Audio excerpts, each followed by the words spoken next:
ယနေ့သာသနာတော်နေ့2552ခုကောဇာတက္ကရာ1380ပြည့်နှစ်ဝါဆိုလဇန်10ရက်နေ့ညမန္တလေးမြို့မဟာအောင်မြေမြို့နယ်တန်လျက်မော်အရှိပြည်လုံးအံ့လေရန်ရက်ပြည်လုံးအံ့ဓမ္မဗိမာန်တော်၌ဆင်ញင်ခြင်းပပြုလုပ်အပ်သည်ဝါတွင်ကာလဓမ္မသဘင်၌ဓမ္မဒါနကုသိုလ်ရှင်တော်ညိုတင်အားရည်စူး၍ကုလရွှေတမိမချုံမာကိုညိုဝင်းနိုင်မမိုးဝါဒေါက်တာကျွဲကျွဲမြေရွံ့မိမိအောင်စံတော်တာမိသားစုနှင့်တကဝတရားချစ်ခင်သူတော်စင်အပေါင်းတို့ကနေပြီးတော့ဆင်ញင်ခြင်းပပြုလုပ်အပ်သည်ဤဓမ္မသဘင်ပွဲ၌ဟောကြားအပ်သောစိတ်ဆိုးစိတ်ညစ်မောင်းထုတ်ပြအမည်ရသည့်တရားတော်တိတ်တဲ့တရားတော်ရဲ့အမည်ကတစ်ခေါက်လောက်ပြောကြည့်ပါဦးစိတ်ဆိုးစိတ်ညစ်မောင်းထုတ်ပြတဲ့ဘာတွေကိုမောင်းထုတ်ပြရစိတ်ဆိုးစိတ်ညစ်တွေကိုမောင်းထုတ်ပြရမယ်တဲ့အဲ့ဒီတရားတော်ကိုဒီနေ့ညကြောက်လာကြတဲ့အာလုံးသောသူတော်စင်ပရိသတ်အပေါင်းသူတော်ကောင်းတို့ဟာဥစဉ်နေနဲ့ဟောပြောပြသသင်ကြားပေးသွားမှာဖြစ်ပါတယ်ဥစဉ်ရဲ့တရားတော်ကတော့ပုံမှန်ပြောနေကြအတိုင်းပါတရားလို့စိတ်ထဲမှာမထားနဲ့ဘလို့စိတ်ထဲထားရမလဲလို့ပြောရင်စာသင်္ကန်းတစ်ခန်းမှာဝင်ပြီးတော့တို့စာသင်ယူနေရတယ်လို့သဘောထားဘလို့သဘောထားရမလဲစာသင်္ကန်းတစ်ခန်းထဲမှာစာသင်နေရတယ်ရှိကဆရာဖြစ်တဲ့ပုဂ္ဂိုလ်ကစာသင်နေတာကိုတို့ကျောင်းသားဖြစ်တဲ့ပုဂ္ဂိုလ်များကလိုက်နာမှတ်သားနေတယ်လို့သဘောထားအဲ့လိုသဘောထားလိုက်ရင်ဘာတွေယော့သွားမလဲလို့ပြောရင်စိတ်ရဲ့တင်းကျပ်မှုတွေယော့နော်ဘာတွေယော့စိတ်ရဲ့တင်းကျပ်မှုတွေယော့သွားလိမ့်မယ်အနုမို့ဆိုလို့ရှိရင်စိတ်ထဲမှာဘာတွေထားရတယ်လဲလို့ပြောရင်တရားဆိုတော့တမျိုးကြီးနဲ့တူလိမ့်မယ်ဗုဒ္ဓရဲ့လက်ထက်ကဖြစ်ခဲ့တာတို့လက်ထက်တော့မဟုတ်ဘူးနဲ့တူတယ်လို့ထင်တတ်တယ်ဟုတ်လားနော်တရားဆိုတာအဲ့ဒါမျိုးဟုတ်ရဲ့လားဟုတ်ပါဘူးဗျာဗုဒ္ဓရဲ့လက်ထက်ကလည်းပဲလူသားတွေနေထိုင်ခဲ့တယ်ဥစဉ်တို့ရဲ့လက်ထက်မှာလည်းလူသားတွေနေထိုင်ခဲ့တယ်ဘာပဲကွာသွားတယ်လဲပြောရင်ဟောကြားသူကွာသွားတယ်နာယူသူကွာသွားတယ်ဓမ္မကအတူတူပဲဘာကတူလဲဓမ္မကအတူတူပါပဲဗုဒ္ဓပြောသွားတဲ့တရားတွေခြုံပြီးကြည့်ရင်ဘာတွေပြောပြတယ်လဲလို့ပြောရင်စိတ်အကြောင်းရုပ်အကြောင်းပြောသွားတယ်ဘာတွေပြောသွားအဲ့ဒါစိတ်အကြောင်း the nature of mind and matter ပါပဲရုပ်ရဲ့သဘောတဘာဝနာမ်ရဲ့သဘောတဘာဝဒီသဘောတဘာဝတွေကိုဘုရားရှင်ကိုယ်တော်မြတ်ကလူသားဖြစ်တဲ့ပုဂ္ဂိုလ်များကြာကြာနာနာနားလေသဘောပေါက်အောင်ဤအမျိုးမျိုးနဲ့ရှင်းမပြဘူးလားရှင်းပြသွားတယ်အဲ့ဒီအမွေကိုဘယ်သူတွေရလိုက်တယ်လဲလို့ပြောရင်ဥစဉ်တို့ကရလိုက်တယ်တနည်းအားဖြင့်ပြောရင်ဗုဒ္ဓဘာသာသူတော်စင်များကရလိုက်တာဘယ်သူတွေရလိုက်တယ်လဲဗုဒ္ဓဘာသာသူတော်စင်များကရလိုက်တယ်တဲ့အဲ့ဒီစနစ်တွေနီးတွေကွယ်မသွားအောင်ဝိုင်းဝန်းပြီးတော့ပံ့ပိုးနေကြတယ်ဦးဇင်းတို့ကဘာသာရေးခေါင်းဆောင်အနေနဲ့တို့သူတော်စင်များကဘာသာရေးခေါင်းဆောင်များကိုထောက်ပံ့ပေးတဲ့ပုဂ္ဂိုလ်များအနေနဲ့တွဲဖက်ပြီးတော့မလုပ်တာလဲပြောရင်ဒီသာသနာကိုစောင့်ထိန်ကြတာစောင့်ရှောက်ကြတာမကွယ်အောင်လုပ်ကြတာဟုတ်လားအဲ့ဒါမျိုးလှုပ်ထားနိုင်လို့လည်းပဲတရားတွေကအခုချိန်ထိဘုရားရှင်ကိုယ်တော်မြတ်ဟောသွားတဲ့စကားလုံးပျောက်တယ်ဆိုတာရှိလားရှိပါဘူးဗျာဘယ်သူတွေထိန်းထားလို့လဲသံဃာတွေထိန်းထားလို့သံဃာတွေအဲ့လိုထိန်းသိမ်းခွင့်အေးအေးဆေးဆေးနဲ့သာသင်ခွင့်ရအောင်တရားအားထုတ်ခွင့်ရအောင်နောက်ကဘယ်သူတွေကပံ့ပိုးပေးထားတရားဓမ္မတွေကပံ့ပိုးပေးထားတယ်အဲ့ဒါကြောင့်ဦးဇင်းတို့အခုဒီတရားကိုလည်းပဲဗုဒ္ဓရဲ့ပိဋကတ်တော်များတဲ့ကအစီအနှစ်များကိုထုတ်ထားတာဘာတွေထုတ်ထားလဲ တရားကောင်းစီဘာပေးတာလဲစိတ်ဆိုးစိတ်ညစ်မောင်းထုတ်ပြေးတဲ့ဘာတွေကိုမောင်းထုတ်ပေးရမလဲလို့ပြောရင်စိတ်ဆိုးစိတ်ညစ်တွေလောကထဲမှာဆိုးနေတဲ့စိတ်တွေညစ်နေတဲ့စိတ်တွေမရှိဘူးလားရှိပါတယ်ဗျာအဲ့ဒီစိတ်တွေကိုတို့သူတော်စင်များရောဥစဉ်တို့ရောမောင်းထုတ်ပြစ်နိုင်ရမယ်အဲ့ကြတော့မောင်းထုတ်ခွင့်ရတာကကံကောင်းတယ်လို့မှတ်နော်ဥစဉ်ကကြောင်းကနေပြီးတော့စောင့်နေလိုက်7 နာရီတော့ထိုးပြီလို့လာပင့်တဲ့လူလည်းမရောက်သေးပါလားမေးကြည့်နော်မေးကြည့်လိုက်တော့ရှင်ဘုရားဒီနေ့ဇက်ကားကရှည်ဘုရားတဲ့ဟုတ်လားဘာတွေရှည်တာလဲလို့တော့ဒီနေ့ဘာကားလားဂျုံမုံကားလာလို့ပါဘုရားတဲ့ရှင်ဘုရား9 နာရီခွဲလောက်စလိုက်လို့ကတော့ပရိသတ်ဘာတဲ့တော့ပရိသတ်ဆိုတော့ရှိမှာမဟုတ်ပါဘူးခင်ဗျာတဲ့ပရိသတ်နဲနေပါလိမ့်မယ်တဲ့တတိတော်တို့ရဲ့ရက်ကွက်ကပုဂ္ဂိုလ်များကဂျုံမုံနဲ့အားပေးတာမဟုတ်ပါဘူးတရားပွဲလဲအားပေးပါတယ်ခင်ဗျာတဲ့ဟုတ်လားဘာလဲအားပေးလဲတရားပွဲလဲအားပေးပါတယ်တဲ့တော်သေးတယ်လို့အဲ့ဒါကတော်သေးတာဟုတ်လားနော်နောက်ကြရတယ်ဆိုတော့ဦးဇင်းတို့ကတော့လူငယ်ဖြစ်တဲ့ပုဂ္ဂိုလ်ဆိုတော့သဘောကျပါတယ်ဟုတ်လားကိုရီးယားကားတွေကြည့်လည်းပဲမကောင်းဘူးလား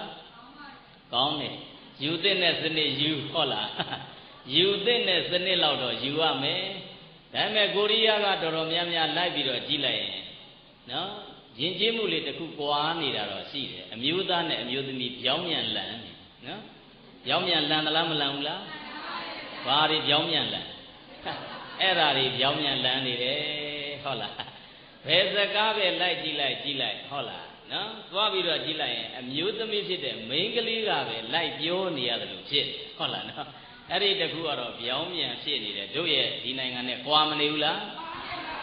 ဘာပဲပြောသူတို့ရဲ့ဇကာတိဆောက်ပုံအထဲထဲကအနှစ်သာရပအောင်ဖွဲ့ပုံကိုတော့ဒါနမူနာယူသင့်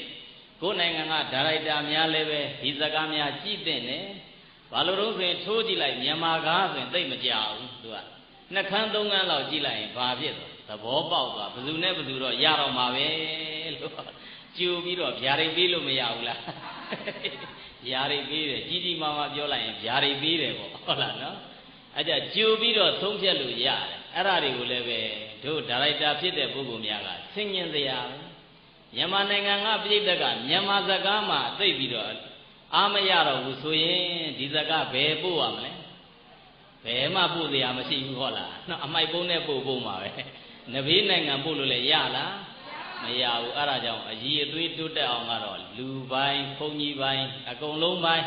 အစစအရာရာသူများစနစ်ကိုယူသင့်တဲ့စနစ်မယူသင့်ဘူးလားယူသင့်တယ်ဆိုတဲ့အရာမျိုးကိုတို့ကယူရမှာနော်အဲ့ကြဆိုလိုချင်တာကဇက်ကားကိုကြည့်သလိုတရားပွဲလေလူစီလို့ဦးဇင်းတို့ကဝမ်းသာပါတယ်လို့ပြောချင်တာဟုတ်လားနော်အဲ့ကြတရားပွဲဖြစ်တာမဖြစ်တာကလည်းပဲတရားပွဲပင့်နဲ့မပင့်တဲ့ပုဂ္ဂိုလ်ကဒုတိယတစ်ဆင့်မှာရှိတာဘာကပထမအဆင့်မှာရှိတာ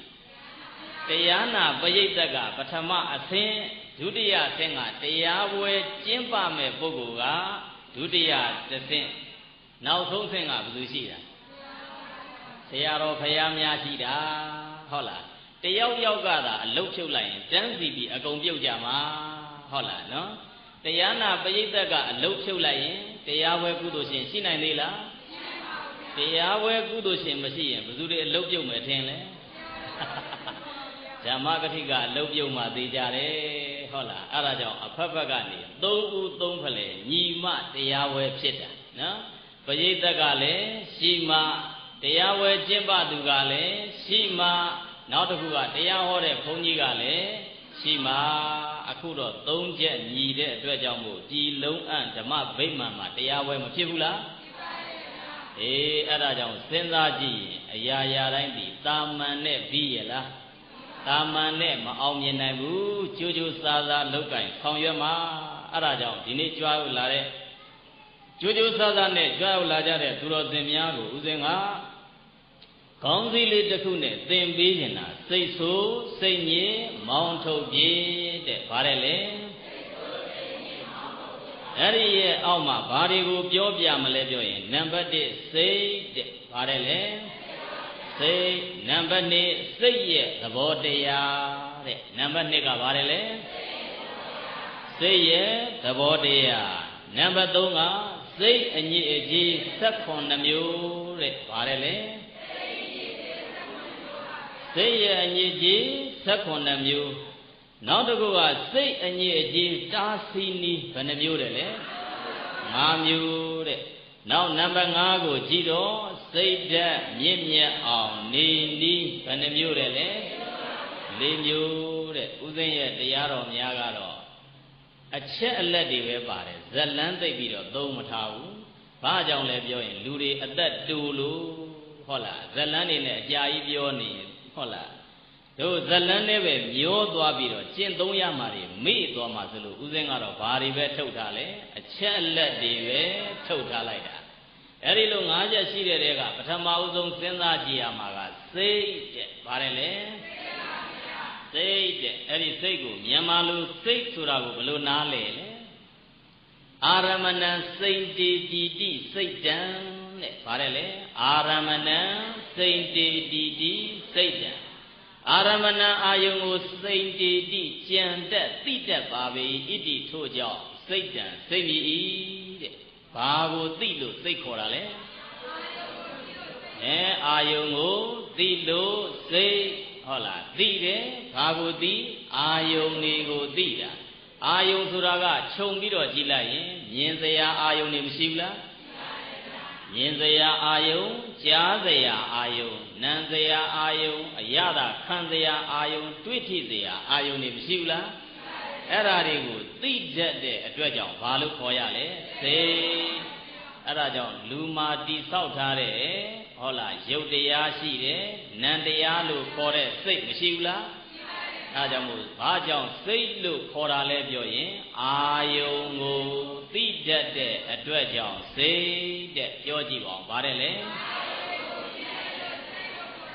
အာယုံတွေကိုသိတတ်တဲ့အတွက်ကြောင့်စိတ်အဲကြတော့စိတ်ဆိုရင်တော့ကောင်းတာရောဆိုးတာရောသူကတော့သိနေမှာပဲမသိဘူးလားကောင်းသလားဆိုးသလားကြိုက်တာလားသူကတော့သိတဲ့အလုပ်တော့လုပ်နေမှာဒါပေမဲ့အဲ့ဒီသိတဲ့စိတ်လေးကိုကိုကထိမ့်ချုပ်မဲ့လူသားကကောင်းတာနဲ့ဆိုးတာကိုခွဲသိရမယ်။ဘာနဲ့ပါခွဲသိရမလဲ။ကောင်းတာနဲ့ဆိုးတာနဲ့ကိုခွဲပြီးတော့သိရမယ်။ဒါဟာကောင်းတဲ့စိတ်ဟုတ်သလား။ဒါဟာမကောင်းတဲ့စိတ်လားကောင်းတဲ့စိတ်လားလို့အမြဲတမ်းခွဲခြားပြီးတော့မသိသင့်ဘူးလား။သိသင့်တယ်ဒါပေမဲ့သိဖို့ကြတော့သိပြီးတော့မလွယ်ဘူးပြည့်တဲ့လွယ်ရဲ့လားမလွယ်ဘူးအဲကြတော့မလွယ်ခြင်းရဲ့အကြောင်းကိုလည်းပဲစိတ်ရဲ့သဘောတရားလေးကိုဖမ်းကြည့်လိုက်ရင်ပိုသိတာနော်စိတ်ရဲ့သဘောတရားကဘယ်လိုရှိသလဲလို့ပြောရင်ဗုဒ္ဓဟောသွားတဲ့အတိုင်းဆိုရင်ဒုံနိဂဟတလဟုနောယထကာမနိပါတိနောစိတ်တတဓမ္မထောတာဓုစိတ်တံဒန္တံဒုက္ခဝဟံတဲ့ဘုရားရှင်ကိုရောမြတ်ကအဲ့လိုဟောတာနားလေလားဘာလို့မလဲတာလဲပါဠိလေ့လာထားဖို့ဟုတ်လားနော်အေးခေတ်ထဲမှာကြည့်လိုက်တော့ပါဠိကလေ့လာမှုအားနည်းသွားကြတာတို့ဒီနန်းမှာထင်ထားတာကပါဠိဘာသာကိုမသိသင်ဘူးလို့နောင်မျိုးဆက်တွေကအဲ့လိုထင်နေတာ new generation ဖြစ်တဲ့ပုဂ္ဂိုလ်က no need to study Pali language လို့ထင်နေကြတယ်ပါဠိဘာသာကိုသင်ဖို့မလိုပါဘူးလို့ထင်နေတာတကယ်တမ်းကပါဠိကအဲ့လိုမဟုတ်ဘူးဗုဒ္ဓရဲ့ original words မူရင်းစကားများကိုသိချင်ရင်တို့ကဘာသင်မှသိမှာလဲပါဠိသင်မှသိမှာပါဠိကိုမသင်လို့ရှိရင်ဒုတိယ second language ပဲကိုကသိမယ်ဒုတိယဘာသာစကားအနေနဲ့ပဲသိမယ် original အတိုင်းသိလို့ရလားမရပါဘူးအေးဦးဇင်းတို့ကြတော့ဘုန်းကြီးဖြစ်တဲ့ပုဂ္ဂိုလ်များကသင်ထားတော့သိဒုံနိဂဟတလဟုနောဆိုဖတ်ကြည့်ပြီးကြောက်တောင်သွားတို့သူတော်စင်များကြောက်ရဲ့လားဘယ်ကြောက်မှာတော့အဓိပ္ပာယ်ကမသိလို့မကြောက်တာဟုတ်လားနော်အဲကြတော့ကြည့်လိုက်ရင်ဒုံနိဂဟတဆိုဒုတဲ့နိဂဟဆိုနှိမ်နှင်းဖို့ရခက်ခဲတယ်တဲ့ဘာခက်ခဲတာလဲစိတ်ရဲ့သဘာဝတည်ဘာလို့တက်လဲနှိမ်နှင်းဖို့ရခက်ခဲတယ်တဲ့အကုသိုလ်ပဲသွားနေမြန်သိခဲ့တဲ့နဲ့ကွာနှိမ်ဖို့ရလွယ်ရလား မလွယ်ဘူးအဲ့ဒါကြောင့်မို့နှိမ်နှင်းဖို့ရာခက်ခဲတယ်စိတ်ရဲ့သဘောတရားသည်နှိမ်နှင်းဖို့ရာခက်ခဲတယ်အဲ့ဒါကိုဒုံနိဂဟတာလဟုနောနောက်တစ်ခုကလဟုနောကိုကြည့်လိုက်လဟုနောဆိုတော့ဘာဖြစ်တာလဲလို့ပြောရင်စိတ်ဟာအဖြစ်အပျက်မြင်တယ်တဲ့ဘာလဲလဲစိတ်ဟာအဖြစ်အပျက်မြင်တယ်ဖြစ်လိုက်ပြီးရင်ပြက်လိုက်နော်ဒါဖြစ်လိုက်နဲ့ပြက်လိုက်နဲ့ဒါရိုက်တန်းပြီးတော့သွားတယ် rising နဲ့ falling down rising falling ဒါနှိမ့်လိုက်မြင့်လိုက်နဲ့သွားနေတယ်လို့ rising နဲ့ bursting away ဖြစ်နေတာနော်ဖြစ်ပြီးရင်ပြက်တယ်ဖြစ်ပြီးရင်ပြက်တယ်မပြက်ဘူးလားပြက်တယ်အဲ့ဒါကြောင့်မို့လဟုနောစိတ်ရဲ့သဘောတဘာဝသည်လင်းမြန်တယ်တဲ့စိတ်ကဘာလဲလဲလင်းမြန်တယ်ဘယ်နှချက်ရှိသွားပြီလဲနှစ်ချက်နံပါတ်1စိတ်ဒီဘာဖြစ်တတ်တယ်လဲ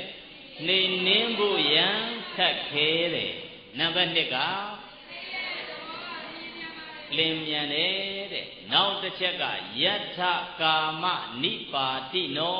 တဲ့သူသွားခြင်းနဲ့အာယုံဘက်သွားနေတာပဲတဲ့ဗါတယ်လေသူသွားခြင်းနဲ့အာယုံဘက်သွားနေတတ်တယ်တဲ့သူသွားခြင်းနဲ့အာယုံကမြင်ရတာလေးဘက်ကိုသွားခြင်းရင်စိတ်လေးကထိမ့်မထားရင်မသွားဘူးလားသွားတယ်ကြားတာလေးဘက်ဆိုရင်သွားတယ်နာနာလေးဘက်ဆိုရင်လည်းသွားတတ်တယ်အဲ့ဒီကြားနေတာမြင်နေတာနာနေတာတွေ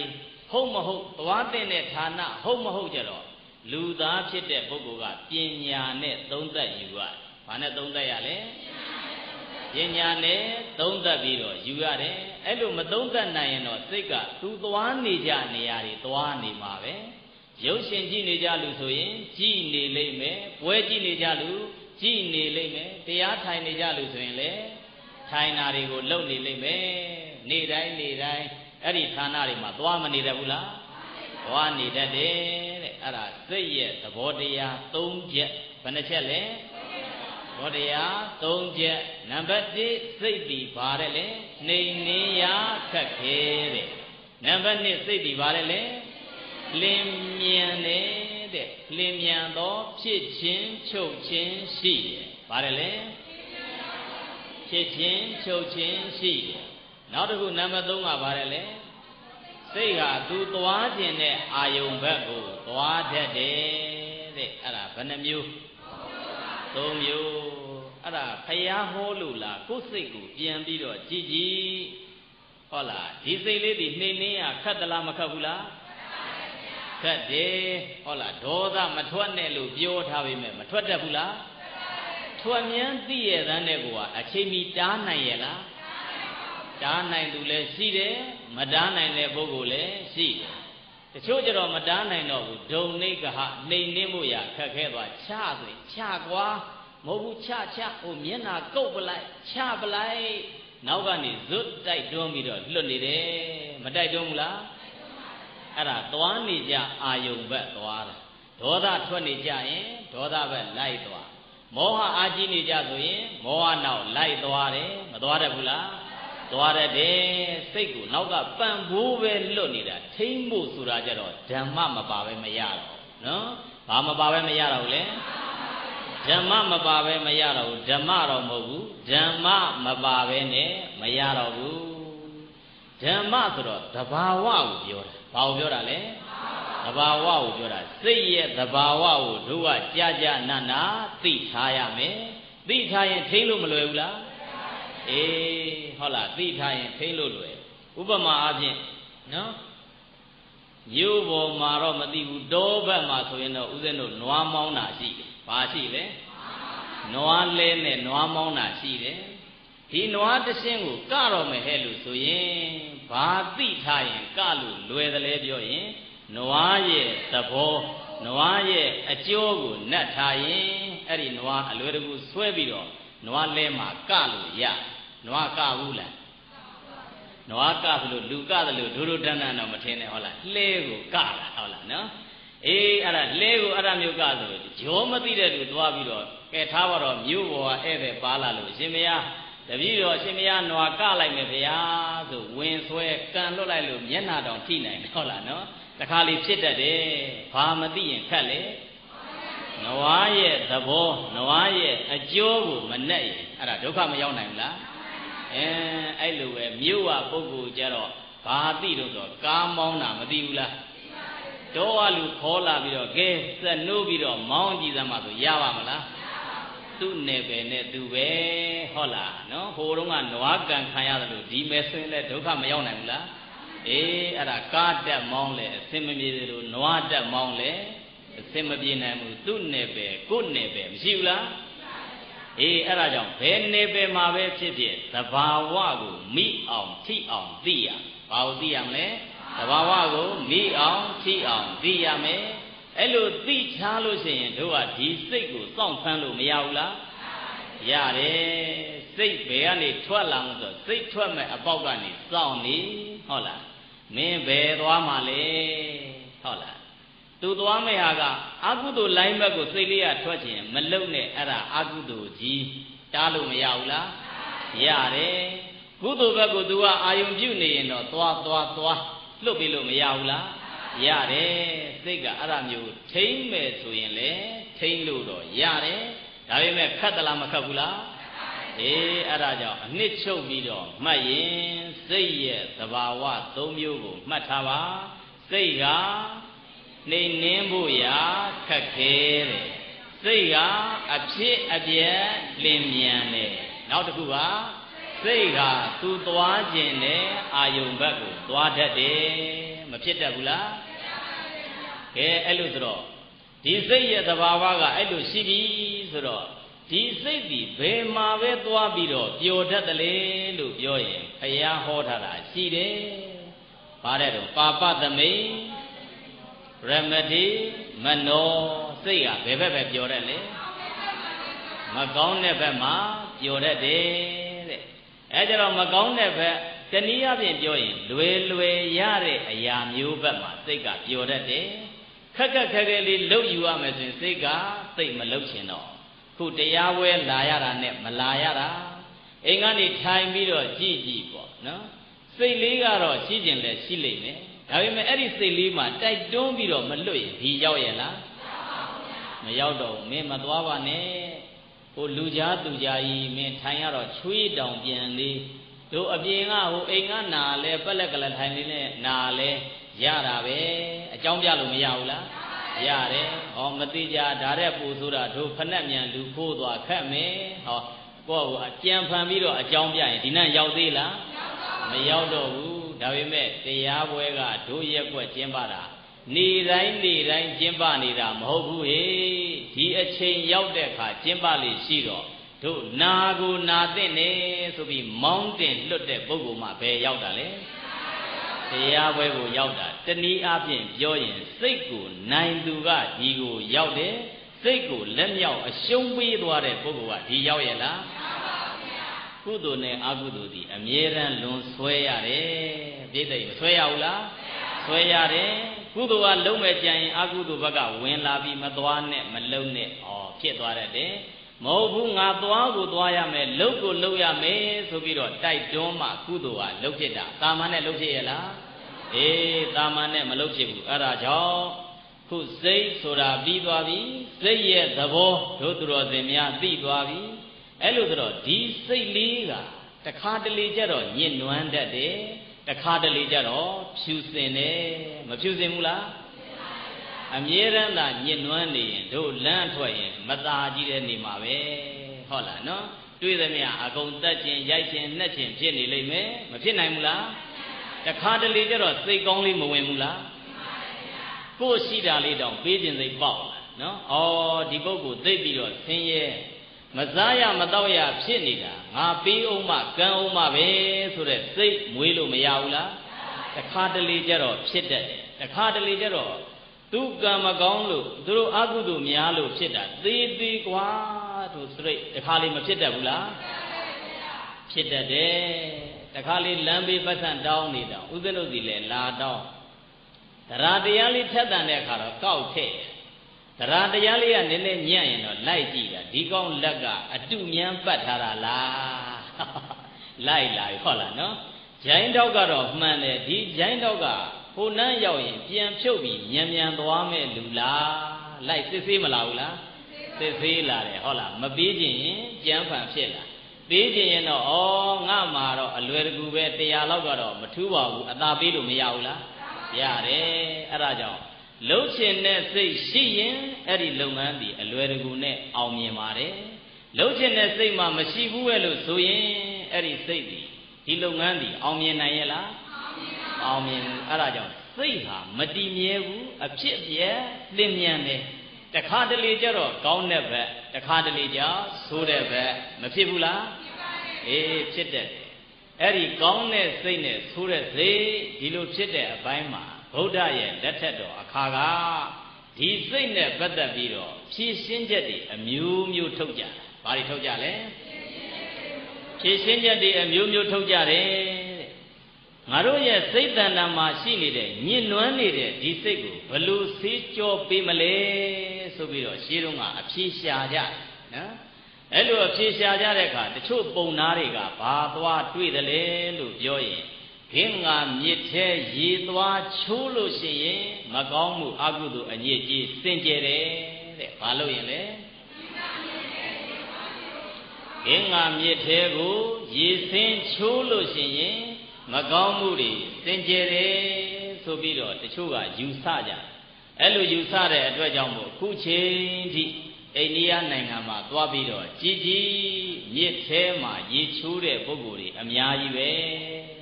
သူတို့သွားပြီးတော့မေးလိုက်လို့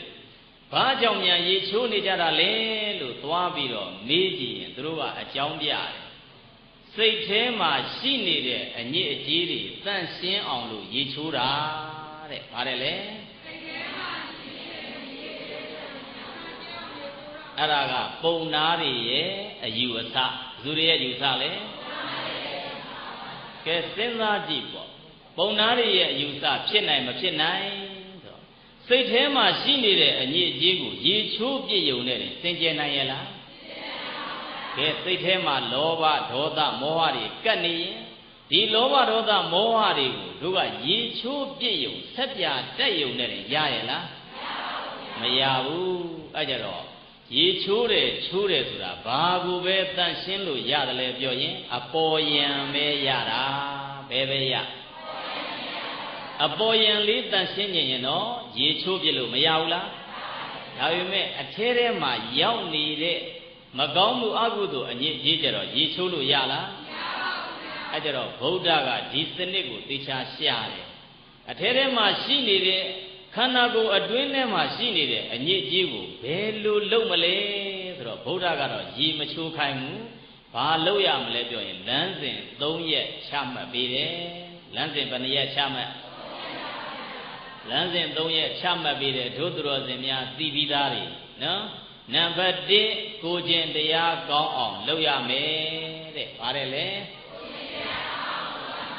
ကိုကျင့်တရားကောင်းအောင်လုပ်ရမယ်ကိုကျင့်တရားမကောင်းရင်စိတ်အညစ်အကြေးစင်နိုင်ရလားအဲကြောင့်ဗုဒ္ဓရဲ့စနစ်အတိုင်းဆိုရင်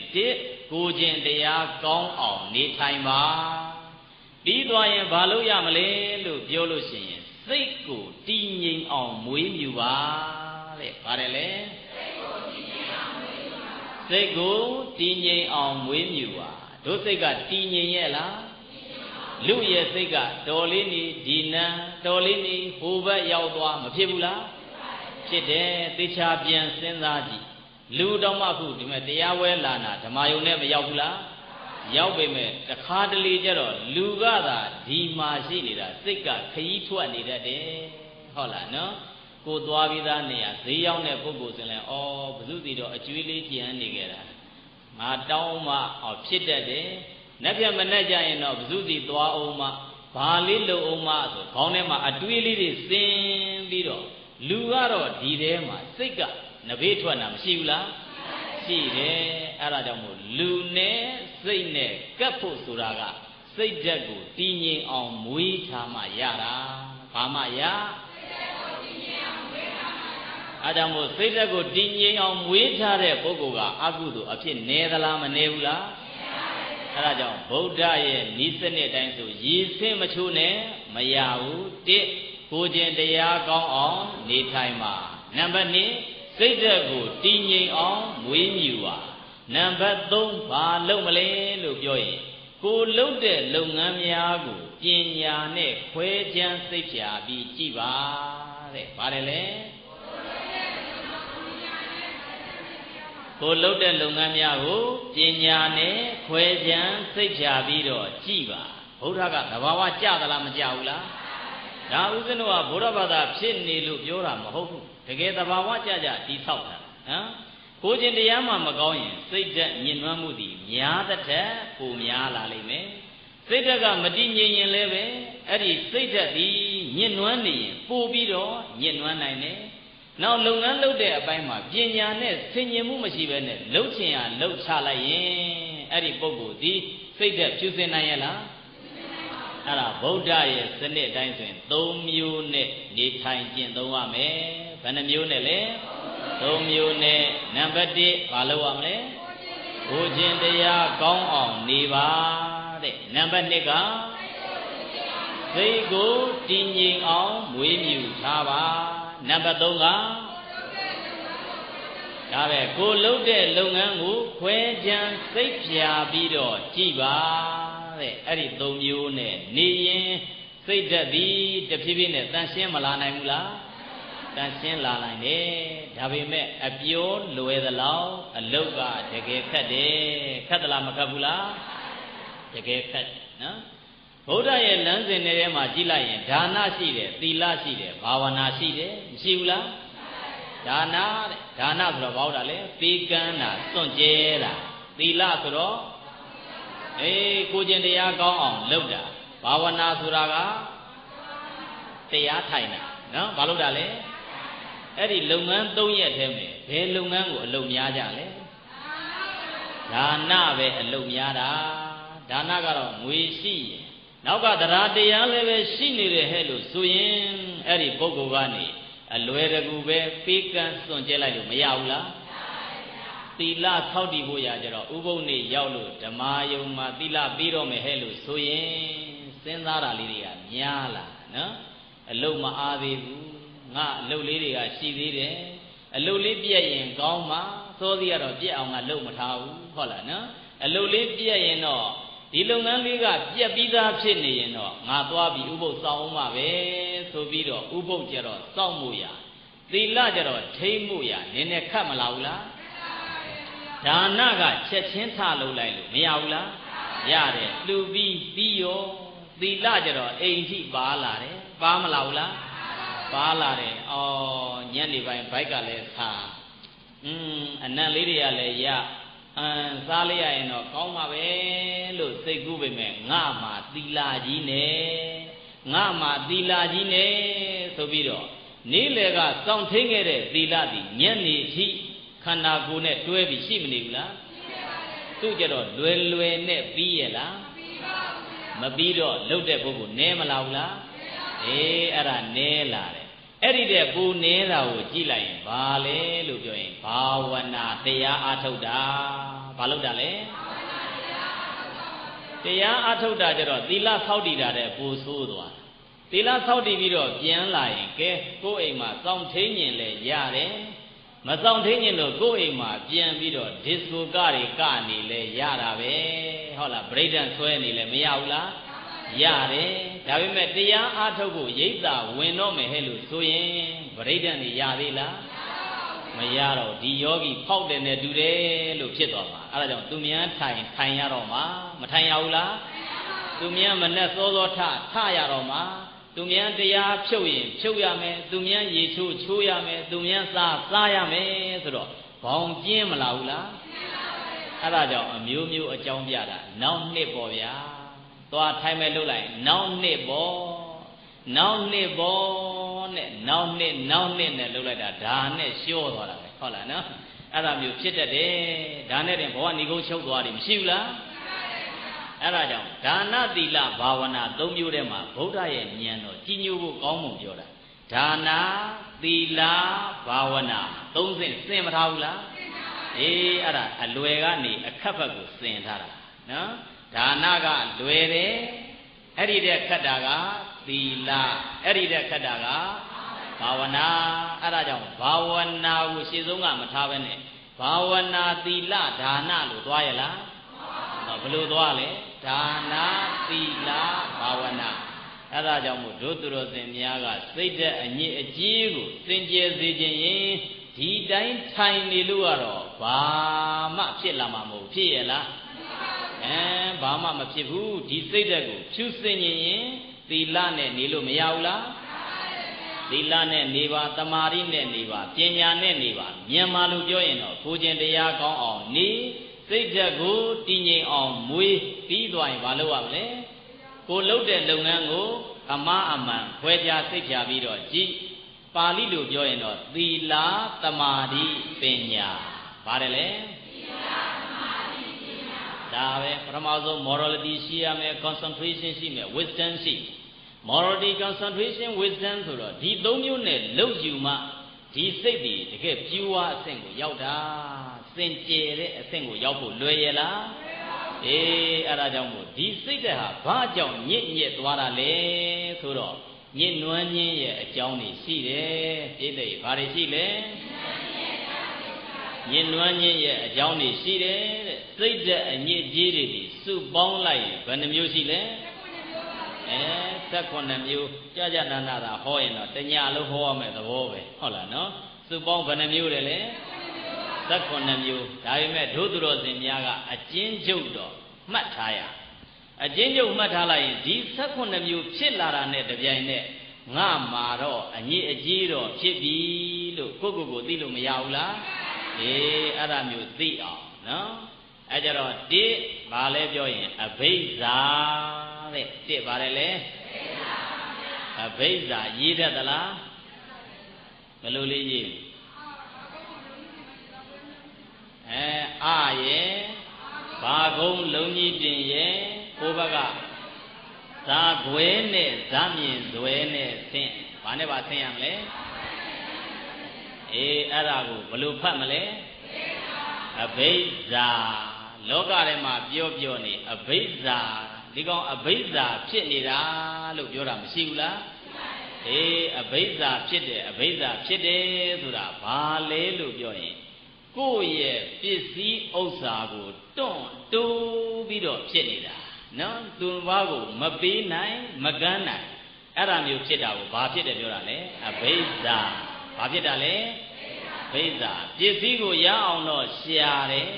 သူတစ်ပါးပေးဖို့ကမ်းဖို့ဆိုတော့လှုပ်ကိုမလှုပ်တော့နော်ပေးဆိုတဲ့အတန်ကြားကိုမကြားကျင်တော့ဘူးအဆင့်မျိုးအဲ့ဒါမျိုးဖြစ်ရင်ဘာလဲလဲအဘိဇ္ဇာဖြစ်တာဘာဖြစ်တာလဲအဲ့ဒါအဘိဇ္ဇာအဘိဇ္ဇာကကိုပိုင်လားသူတစ်ပါးပိုင်လားကိုပိုင်တဲ့ပစ္စည်းကိုသူတစ်ပါးကိုမပေးနိုင်မကမ်းနိုင်ဖြစ်ပြီးတော့တအားတွန့်တူတက်မှတ်နေတဲ့ပုဂ္ဂိုလ်မျိုးကြတော့အဘိဇ္ဇာကြီးသူလို့ဖြစ်သွားတာဘာကြီးသူလဲအဲ့ဒါမျိုးစိတ်တဲ့လူတွေမှာဖြစ်တတ်သလားမဖြစ်တတ်ဘူးလားဖြစ်တတ်တယ်ဟုတ်လားလူတယောက်သွားပြီးတော့ကြည့်တော်တော်များများကတို့ရှိနေတဲ့ပစ္စည်းဥစ္စာကိုယ်မှာရှိနေတဲ့ပစ္စည်းတဲ့နဘေးရှိတဲ့ပစ္စည်းတွေကိုပြီးအားရတတ်တယ်ဟုတ်လားနော်နဘေးကပစ္စည်းတွေရလာရင်ကောင်းပါပဲရလာရင်ကောင်းပါပဲရလာရင်ကောင်းပါပဲဆိုကိုကပေးဖို့ကမေ့နေတတ်တယ်မဖြစ်တတ်ဘူးလားဖြစ်တတ်တယ်အဲ့ဒါမျိုးအဘိဇ္ဇာကြီးနဲ့နေရင်းနဲ့သေသွားရင်လည်းအလကားလူမဖြစ်ဘူးလားအဲ့ဒါကြောင့်စိတ်တဲ့ညစ်နွမ်းတယ်ဆိုတာကအဲ့ဒါမျိုးအဘိဇ္ဇာစိတ်နဲ့ပစ္စည်းဥစ္စာကိုသိပြီးတော့တွန့်တိုနေတယ်ဟဲ့လို့ဆိုရင်အဲ့ဒါစိတ်တဲ့အညစ်အကြေးဖြစ်တတ်ပါတယ်တဲ့ဘာဖြစ်တတ်လဲအဲ့ဒါကြောင့်ဖြူနေတဲ့စိတ်လေးညစ်နွမ်းခြင်းရဲ့အကြောင်းတစ်ဘာလဲပြောရင်အဘိဇ္ဇာဘာဖြစ်တာလဲအဘိဇ္ဇာဆိုတော့ကိုယ်ပစ္စည်းကိုအလွန်တက်မှတ်မောတာတဲ့ဘာတယ်လဲအဲ့ဒါဒီနောက်နံပါတ်2ကျတော့ဝိသမလောဘတဲ့ဘာတယ်လဲဝိသမလောဘလောဘဆိုတာကလူကျင်တာဝိပါလိုက်တော့ဝိသမလောဘဆိုမတရားလောဘဘာလောဘလဲမတရားလောဘသူတစ်ပါးရဲ့ပစ္စည်းဥစ္စာကိုဇွတ်ရောအဓမ္မရောလူကျင်တဲ့စိတ်တွေပေါက်နေတာဟုတ်လားနော် သူတစ်ပါးရဲ့ပစ္စည်းကိုတရားသလားမတရားသလားဆိုတာသူကောင်းထဲမှာမရှိဘူးဇုကိုရခြင်းသိပေါက်ပြီးတော့မရရအောင်လုပ်နေတဲ့ပုဂ္ဂိုလ်ဆိုရင်အဲ့ဒါဝိတမဓမ္မဘာဓမ္မလဲဝိတမဓမ္မတဲ့အဲ့ဒါမျိုးလည်းပဲစိတ်လေးကဖြစ်တတ်သလားမဖြစ်တတ်ဘူးလားဖြစ်တတ်တယ်တခါလေတအားလိုချင်နေတဲ့အရာတွေမရှိဘူးလားရှိတယ်အဲ့ဒါမျိုးလိုချင်နေတယ်ဆိုရင်ဇွတ်ကြိုးစားတတ်တယ်ဇွတ်ကြိုးစားပြီရဲ့လို့ဆိုရင်မှန်သလားမှားသလားလို့နောက်ကပညာဉာဏ်နည်းမလာဘူးလားနဲလာပြီးတော့ရဖို့ပဲရှေ့ကစိတ်ကဥသိပြီးသွားရင်အဲ့ဒီစိတ်ဒီဖြူရာကနေဘာဖြစ်သွားလဲမဲသွားတတ်တယ်ညစ်နွမ်းသွားတတ်တယ်တဲ့အဲ့ဒါကြောင့်ဘာကိုလဲပဲထိမ့်ဖို့လိုတယ်လဲပြောရင်ကိုလှုပ်တဲ့လုပ်ငန်းကဝိတမဖြစ်မဖြစ်စုံစမ်းဖို့စစ်ဆေးဖို့မလိုဘူးလားလိုတယ်ဦးဇင်းတို့ကတော့မျိုးစုံလေးတွေတွေ့ဘူးတာပေါ့နော်တကားတွေနဲ့လည်းတွေ့ဘူးတော့တခါလေကားပွဲစားများနဲ့တွေ့နော်ကားပွဲစားတွေနဲ့တွေ့ဆိုကားတစ်စီးကိုရောင်းဖို့ရာအတွက်လာကြပြီဟဲ့လို့ဆိုရင်တယောက်တည်းနဲ့ပြီးတယ်ဆိုတာသိမရှိဘူးနောက်ကနေ2ယောက်3ယောက်ပါမလာဘူးလားပါလာရင်အဲ့ဒါပြရတဲ့ပုဂ္ဂိုလ်ကတစ်မျိုးနောက်ကဆက်ပေးတဲ့ပုဂ္ဂိုလ်ကတစ်မျိုးအမျိုးမျိုးမပေးရဘူးလားပေးရဒီဘက်မှာကျတော့ရအောင်တအားယူသွားလိုက်ပြီးတော့နောက်ကပါလာတဲ့ပုဂ္ဂိုလ်ကြတခါတလေဒီတိုင်းနဲ့ကြော်သွားတဲ့ပွဲစားမျိုးတွေမရှိဘူးလားကြော်မသွားတော့မှနည်းနည်းလေးပဲပြီးပြီးတော့သူကျတော့အများကြီးအချိုးကျယူထားတာတွေမရှိဘူးလားအဲ့ဒါမျိုးဆိုရင်လေတမလားဝိတမလားဝိတမဖြစ်သွားတာဈေးရောင်းလည်းပဲဝိတမရှိတာပဲမရှိဘူးလားယဉ်နီးထားတာကထားပါတော့ဥပမာအားဖြင့်တရားဘိုးယဉ်နီးထားပြီးတော့တရားဘိုးအမျက်ရခြင်းနေအဲ့ဒါကြောင့်တမဖြစ်သေးလားလွန်သွားပြီဟုတ်လားနည်းနည်းလေးအတန်လေးကြားလိုက်တာနဲ့တပြိုင်နက်တက်မယ်ဆိုဖြစ်သွားရင်အဲ့ဒါဘာဖြစ်သွားလဲဝိတမလောဘဖြစ်သွားတာဘာလောဘလဲအေးအဲ့ဒါကြောင့်ဝိတမဆိုတဲ့အပိုင်းမှာနေရာတိုင်းမှာမရှိဘူးလားအေးဘုန်းကြီးဘုံလောင်းတို့လည်းပဲဝိတမတဲ့ထည့်လို့ရတာပဲပုံမှန်တိုင်းဘုံလောင်းထွက်လောင်းနေတဲ့ပုဂ္ဂိုလ်စီကဘုံလောင်းတဲ့ပုဂ္ဂိုလ်ကရည်ရွယ်ထားတာကတပားကိုတစ်ခွက်ကြလောင်းမယ်လို့ရည်ရွယ်ထားတာမရှိဘူးလားအဲ့ဒါကိုပဲဒီနေ့ကဝတ်သားလောင်းလိုက်တယ်ဆိုတော့ထဲတဲ့ကြည့်တော့လေတော်တော်များသေးတယ်နောက်တစ်ခေါက်ထက်မြန်ပတ်ရကောင်းမလားလို့ထက်တိုးရင်အဲ့ဒါဘာဖြစ်သွားတာလဲဝိသမလောဘပဲနေရာတိုင်းမှာမရှိဘူးလားအေးအဲ့ဒါကြောင့်သမဝိသမဆိုတဲ့အပိုင်းမှာသမလောဘသမားကြတော့ပြန်ပြီးတော့သူတစ်ပါးအတွက်ပါစဉ်းစားတယ်မတရားလုပ်တော့မယ်ဆိုဟာမဖြစ်ဘူးဒီဝေစုကသူနဲ့ငါနဲ့မျှကိုရမှာဖြစ်မှာဘာကြောင့်လဲပြောရင်သူ့မှာလည်းမိသားစုနဲ့ငါမှလည်းမိသားစုနဲ့သူလည်းပဲလိုအပ်မှာပဲငါလည်းပဲလိုအပ်နေတာပဲလို့အဲ့ဒါမျိုးမျက်တာဖြစ်ရင်တော့စိတ်ထားရင်တော့အဲ့ဒါဘာလောဘတမလောဘကနေလွန်သွားရင်တော့ဘာဖြစ်သွားလဲဝိသမလောဘဝိသမလောဘသမားကျတော့သူတစ်ပါးကိုကြည်သေးလားအဲ့ဒါလောကထဲမှာဝိသမလောဘသမားတွေများလာရင်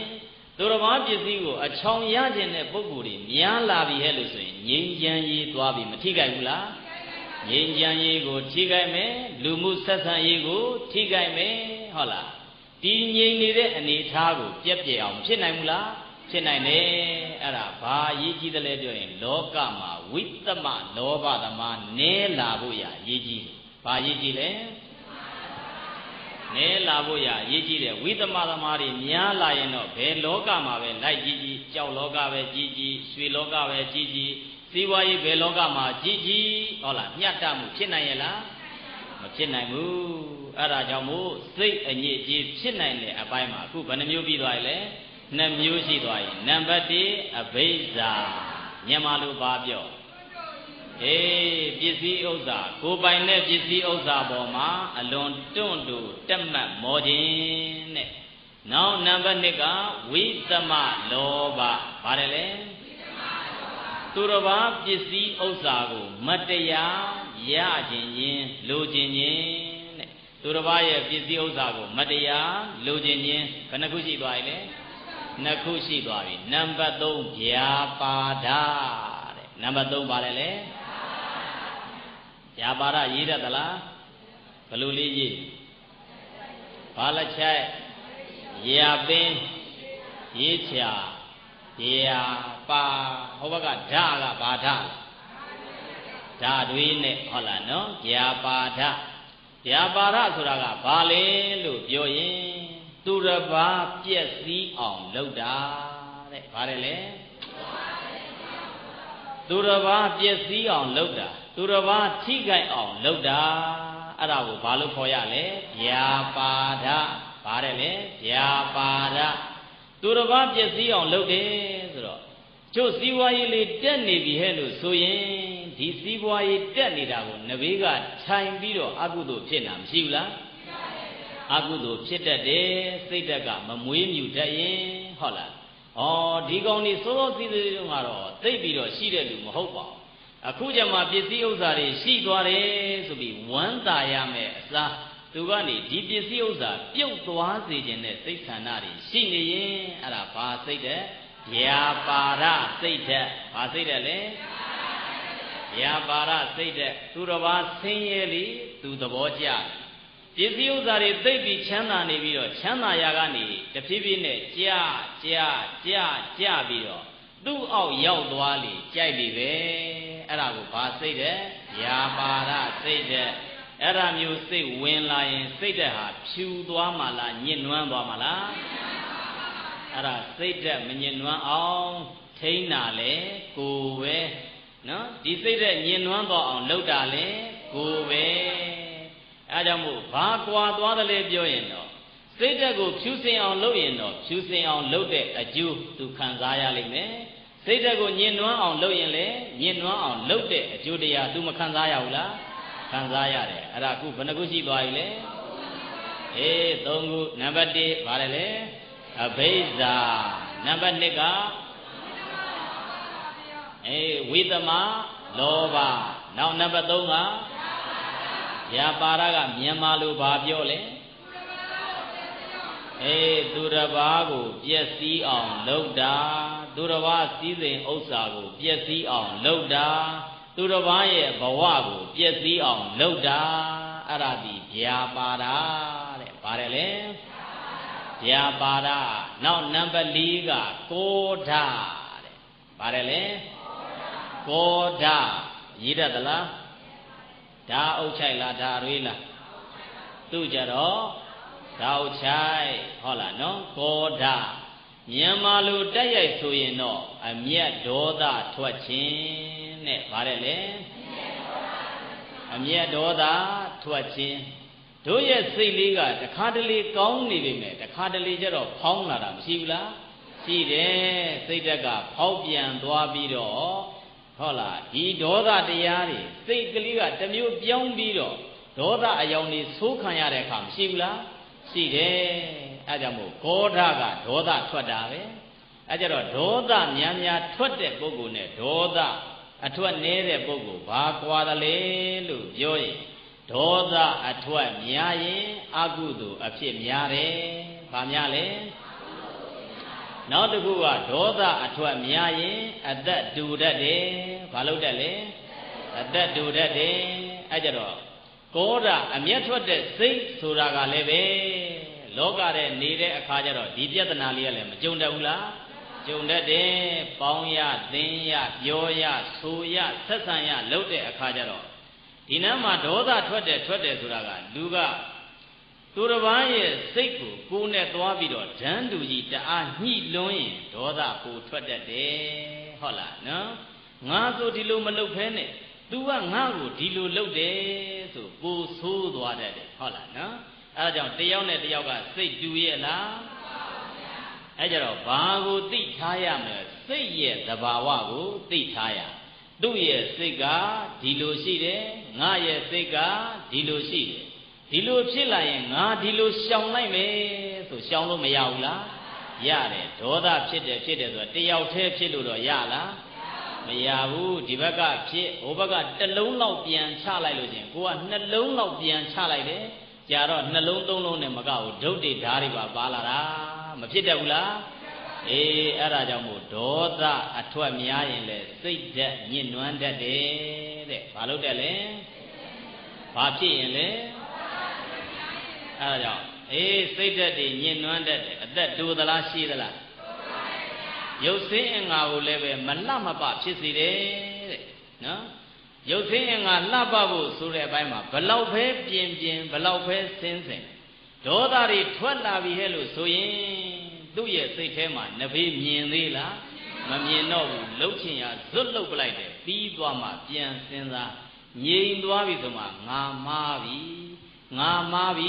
ဆိုအဇာတသက်လို့ဖြစ်တတ်တယ်အဇာတသက်လဲလောဘနဲ့သူ့ရဲ့ဖခင်ကိုတတ်ချလိုက်ဘူးလားတတ်ချလိုက်တယ်နော်ဒေါသတွေနဲ့တတ်ချလိုက်တယ်ပြီးသွားတော့သေသွားတော့ဘာဖြစ်တယ်လဲစည်းစိမ်ဥစ္စာတွေရလိုက်တော့မှန်တယ်စိတ်ချမ်းသာရဲ့လားမချမ်းသာဘူးသူ့စိတ်တွေမချမ်းသာတော့ငါအဖေတတ်မိပြီအဖေတော့တတ်မိပြီဆိုဒါပေမဲ့အဖေအစားပြန်ရသေးလားသူအကုသိုလ်ကိုပယ်ဖြောက်လို့ရသေးလားအေးအဲ့ဒါကြောင့်ဒေါသတရားဒီကြောက်เสียမကောင်းဘူးလားကောင်းတယ်အဲ့ဒါခုစိတ်ဓာတ်ကိုညှဉ်းနှွမ်းစေတတ်တဲ့တရားဘယ်နှခုရှိသွားပြီလဲ၄ခုရှိသွားပြီဘာတွေလဲပြောရင်အဘိဓါဝိသမလောဘဝ්ယာပါဒဒေါသနောက်တစ်ခါကျတော့ဥပနာဟတဲ့ပါတယ်လေဥပနာဟဆိုတော့ဘာဖြစ်တာလဲလို့ပြောရင်ယံညှိုးဖွဲ့တဲ့စိတ်ဘာစိတ်လဲယံညှိုးဖွဲ့တဲ့စိတ်တဲ့အဲ့ဒီစိတ်တဲ့လေးကလည်းဖြစ်တတ်သလားမဖြစ်တတ်ဘူးလားဖြစ်တတ်တယ်တခါတလေစကားများကြတယ်တချို့ကပြီးပြောက်တချို့ကကြတော့စကားများပြီးသွားရင်မပြီးတော့ဘူးဟုတ်လားနော်မပြီးတော့ပဲနဲ့စိတ်ထဲမှာတနှုတ်နဲ့ခံစားနေရပြီးတော့ငါပြန်ပြီးတော့ချဒီနေ့ကြုံလာရင်ပြန်ပြီးတော့ချမယ်ကြီးတဲ့သူ့စိတ်ထဲမှာရှိနေတာကြတော့အဲ့ဒါဘာထားတာလဲယံညှိုးထားတာဘာထားတာလဲအေးအဲ့ဒါမျိုးဖြစ်ပြီးတချို့ကဒီတိုင်းပဲပုံမှန်တိုင်းဆက်ဆံသွားလိုက်လာလိုက်တယ်တချို့ချောင်းရိုက်ခံရတာမျိုးတို့ချောင်းပြီးတော့ဓာတ်နဲ့ခုတ်ခံရတာမျိုးတို့ဖြစ်တာရှိဘူးလားအေးအဲ့ဒါမျိုးစိတ်ဓာတ်ဒီလည်းပဲယံညှိုးထားတဲ့စိတ်ဓာတ်ဒီလည်းကြောက်เสียမကောင်းဘူးလား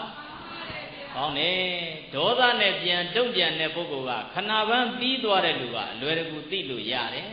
သူကဒီလိုဒေါသထွက်တတ်တယ်ဆိုယံညှိုးထားတာကြတော့ကိုကသူတစ်ပါးပြေးသွားတယ်လို့အောက်မေ့ထားတာဒါပေမဲ့ तू ကမပြေးနိုင်မဲနဲ့နောက်ကနေတကောက်ကောက်လိုက်ပြီးတော့ဒီဟာလက်စားချီဖို့ရလိုက်နေရင်ကြောက်เสียမကောင်းလားကောင်းတယ်သူ့စိတ်ကိုပြန်စဉ်းစားကြည့်လိုက်ယံညှိုးဖွဲ့တဲ့စိတ်နဲ့အမြဲတမ်းကြမ်းနေတယ်ဒီကောင်ဘယ်နှမ်းလွတ်မလဲဘယ်နှမ်းမှာတယောက်သေးသွားတာကြုံမလဲတို့ပွဲကြရင်တို့ရက်ကွက်ပွဲကြရင်ဒါမျိုးတွေဖြစ်တတ်တယ်အဲ့ဒါဒီဘာဖြစ်တာလဲယံညှိုးဖွဲ့တဲ့စိတ်ဘာစိတ်လဲအဲ့ဒါမျိုးယံညှိုးဖွဲ့တဲ့စိတ်ဒီအစင်တန်းမြင့်လာလားအစင်တန်းနှိမ့်လာလားနှိမ့်နာနှိမ့်သူတိုင်းမှာအဲ့ဒီစိတ်တဲ့ရှိတယ်မရှိဘူးလားရှိတယ်ဗုဒ္ဓတို့ကြတော့ဝေးဟုတ်လားနော်သူ့ကိုဆဲရည်တဲ့ပုဂ္ဂိုလ်များသူ့ကိုလိုက်သက်တဲ့ပုဂ္ဂိုလ်များတောင်လက်မြောက်ယူရတယ်ငါမသက်ပါနဲ့တလုံးမပြောရလားသူ့ကိုဆဲရည်တဲ့ပုဂ္ဂိုလ်များသူ့ကိုလိုက်သက်တဲ့ပုဂ္ဂိုလ်များတောင်လက်မြောက်ယူရတယ်ငါမသက်ပါနဲ့တလုံးမပြောရလားဒီဝရကနေပြီးတော့အကျဉ်းချင်းအဖန်မှန်သူ့ကိုတတ်တယ်ငါမတတ်ပါနဲ့ကွာလို့ဘုရားကတောင်းပန်တာရှိလားမရှိဘူးဖះကိုပုံသားတွေတချို့ဆဲတယ်ဆဲမင်းတို့ခံမယ်ဖះကဂုစိုက်ရလားအေးဘုရားကတော့အဲ့လိုနေတတ်တယ်ဟုတ်လားဒါပေမဲ့လောကသားထဲမှာလိုက်ပြီးတော့ကြီးလိုက်ရင်တော့တော်တော်များများကယံညိုးယံစာလေးတွေထားတဲ့စိတ်လေးတွေမွေးတတ်သလားမမွေးတတ်ဘူးလားမွေးတတ်တယ်အဲ့ဒါကြောင့်အဲ့ဒီစိတ်ဓာတ်ကိုလျှော့နိုင်သမျှလျှော့ရမယ်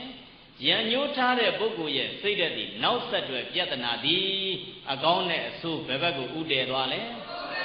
အဆိုးဘက်ကိုဥတည်သွားမှများတယ်အဲ့ဒါကြောင့်ယံညိုးဖွဲ့တဲ့စိတ်ဓာတ်ဒီလည်းပဲ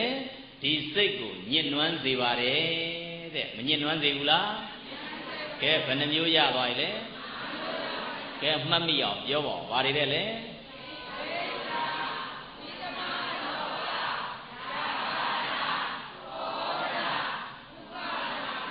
ဥပါနာဟနော်ဗါတယ်လေဥပါနာဟစုပေါင်းခုဘယ်နှမျိုးရ5မျိုးရနော် နောက်တစ်ခုသွားလိုက်လို့ရှိရင်နံပါတ်6ကျတော့မက္ခတဲ့ပါတယ်လေမက္ခရေးတတ်သလားဘယ်လိုလေးရေးမရဲ့ကကြီးနဲ့ခဝေးနဲ့ဆင့်အဆင့်လေးတွေကိုဖတ်တဲ့ဘက်မှာအပေါ်စလုံးဒီအတ္တတန်ထွက်ရနော်ဘာသာထွက်ရလဲအတ္တတန်ထွက်ရတယ်အဲ့ဒါကြောင့်မရဲ့အပေါ်ကဟိုဘက်ကကကြီးအတ္တနဲ့ဆိုရင်မတ်အောက်ကခဘယ်လိုဖတ်မလဲမက္ခနော်မက္ခဆိုရင်ဘာလဲလို့ပြောရင်သူ့ကျေးဇူးကိုစော်ကားတာဘာလို့တာလဲသူ့ကျေးဇူးကိုစော်ကားတဲ့သိတဲ့လူဒီလောကထဲလိုက်ကြည့်ကျေးဇူးအတုတ်အပြန်နေမရှိကြဘူးလားရှိကြတယ်ကိုယ်ကလည်းသူ့အကျိုးကိုဆောင်ရွက်ပေးဘူးတယ်သူကလည်းကိုယ့်အကျိုးကိုဆောင်ရွက်ပေးဘူးတယ်အဲ့ဒါမျိုးအပြန်လန်အကျိုးတွေဆောင်ရွက်ပေးထားကြတဲ့ပုဂ္ဂိုလ်တွေအချင်းချင်းဘာလုပ်ရမလို့ကျေးဇူးတရားအပြန်အလှန်သိရမယ်တဲ့ဘာလုပ်ရမလဲကျေးဇူးတရားအပြန်အလှန်သိရအဲ့ဒီလိုမဟုတ်ဘဲနဲ့သူစီကနေပြီးတော့ကိုကအပြန်အလှန်အဲ့ဒါမျိုးလှုပ်ထားတာရှိပြီးတော့ဒီပုဂ္ဂိုလ်ရဲ့မကောင်းကြောင်းဂုဏ်သိက္ခာကြရကြကြောင်းအမြဲတမ်းလိုက်ပြီးတော့လုံနေရင်အဲ့ဒါဒီဘာလို့တာလဲမက္ခအဲ့ဒါဘာလို့တာလဲမက္ခနော်ဥပမာဖြင့်ဆရာသမားတယောက်ရဲ့ထံမှာစာသင်မှုတယ်သင်မှုထားပြီးတော့အဲ့ဒီသူသင်ပေးလိုက်လို့ဒီပညာကိုတက်လာတာမှန်တယ်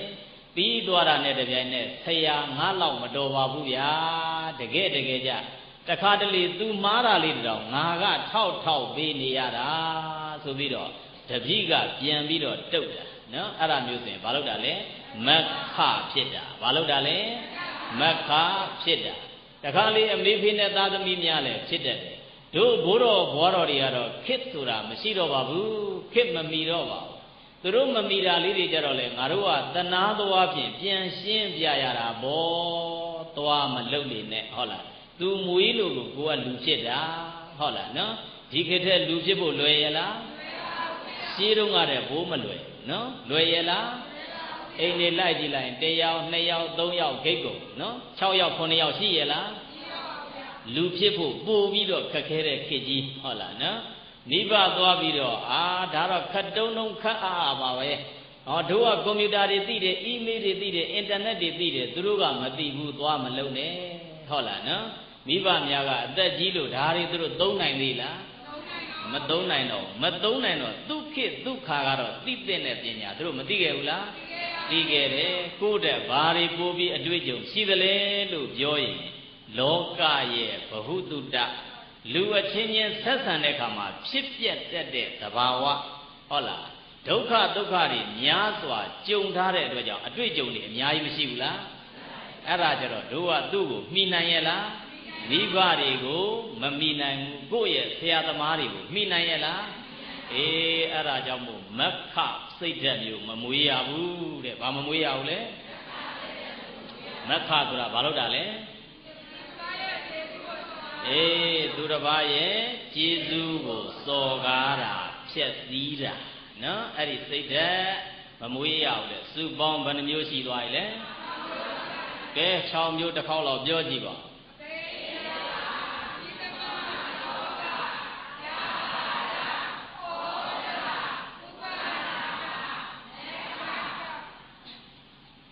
မက္ခ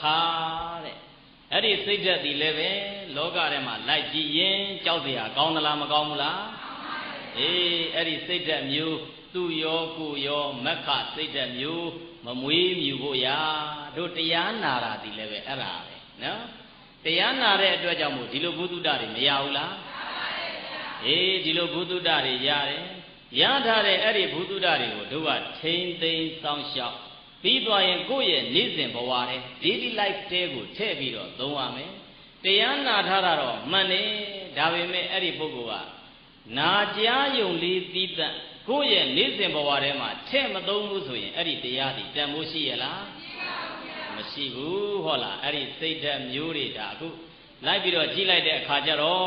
ဗုဒ္ဓဟောထားတဲ့စိတ်ရဲ့အညီအကျေးတဲ့စုပေါင်းဘယ်နှချက်ရသွားလဲအဲ့တိုင်းရှိတာ နောက်တစ်ခုကြည့်လိုက်လို့ရှိရင်ဘာရှိတယ်လဲလို့ပြောရင်ပလာတပါတယ်လေအေးမက္ခပြီးတော့ပလာတဘာတတယ်လေအေးပလာတနော်ပလာတဆိုတော့ဘာလုပ်တာလဲလို့ပြောတော့သူတပါးကောင်းကျိုးကိုသူကလည်းဖြည့်ဆည်းပြစ်တာဘာလုပ်တာလဲအဲ့ဒီစိတ်ဓာတ်တွေလည်းမရှိဘူးလားအေးလောကထဲမှာအဲ့ဒီစိတ်ဓာတ်တွေလည်းပဲရှိတယ်ဟုတ်လားသူတစ်ပါးရဲ့ကောင်းကျိုးဖြစ်လာနိုင်တဲ့အနေအထားတွေကိုဒီဘက်ကကျူပြီးတော့တားပြီးတော့ဖြတ်တာတွေရှိသလားမရှိဘူးလားသူတစ်ပါးကောင်းကျိုးလေးတစ်ခုပေါ်တော့မယ်ဟဲ့လို့လုပ်ရင်ကျူပြီးတော့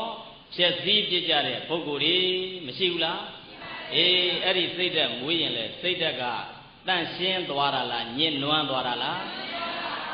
အေးညစ်နွမ်းသွားတာအဲ့ဒါကြောင့်အဲ့ဒီစိတ်ဓာတ်လည်းပဲမမွေးပါနဲ့တဲ့ဘယ်နှမျိုးရှိသွားပြီလဲပြောကြည့်ပါဦးပါတယ်လေဝိဇ္ဇာဝိသမလောဘယပါရာ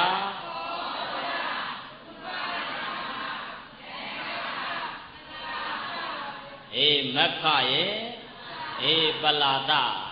နောက်တစ်ခုကျတော့ဘာရှိသလဲလို့ပြောလို့ရှိရင်မာယာ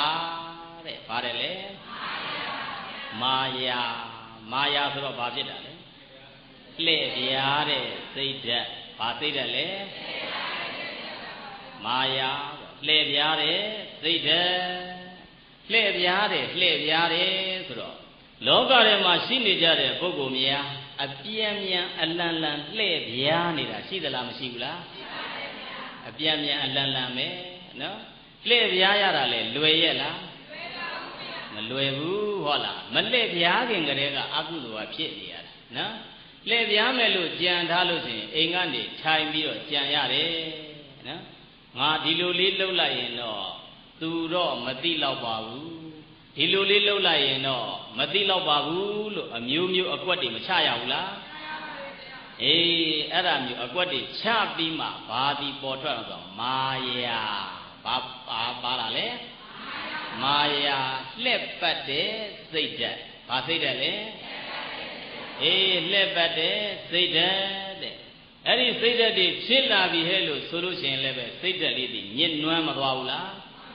ညစ်နွမ်းသွားတယ်လှက်ပတ်တဲ့စိတ်ဓာတ်တွေဖြစ်လာရင်သူရောကိုရောကောင်းသေးလားအေးသူ့အတွက်လည်းမကောင်းဘူးကိုကလည်းပဲမူရင်းကိုကလှက်ပတ်မယ်ဆိုတဲ့စိတ်ဓာတ်နဲ့သွားတော့ကောင်းရဲ့လားအေးမကောင်းပါဘူးအဲ့ဒါကြောင့်မို့ဘာစိတ်ဓာတ်လည်းမမွေးရဘူးလေမာယာစိတ်ဓာတ်လည်းပဲမမွေးမြူရပါဘူးတဲ့အဲ့ဒါဘယ်နှမျိုးရှိအေးတစ်ခေါက်တော့လှုပ်ကြည့်လိုက်ပါ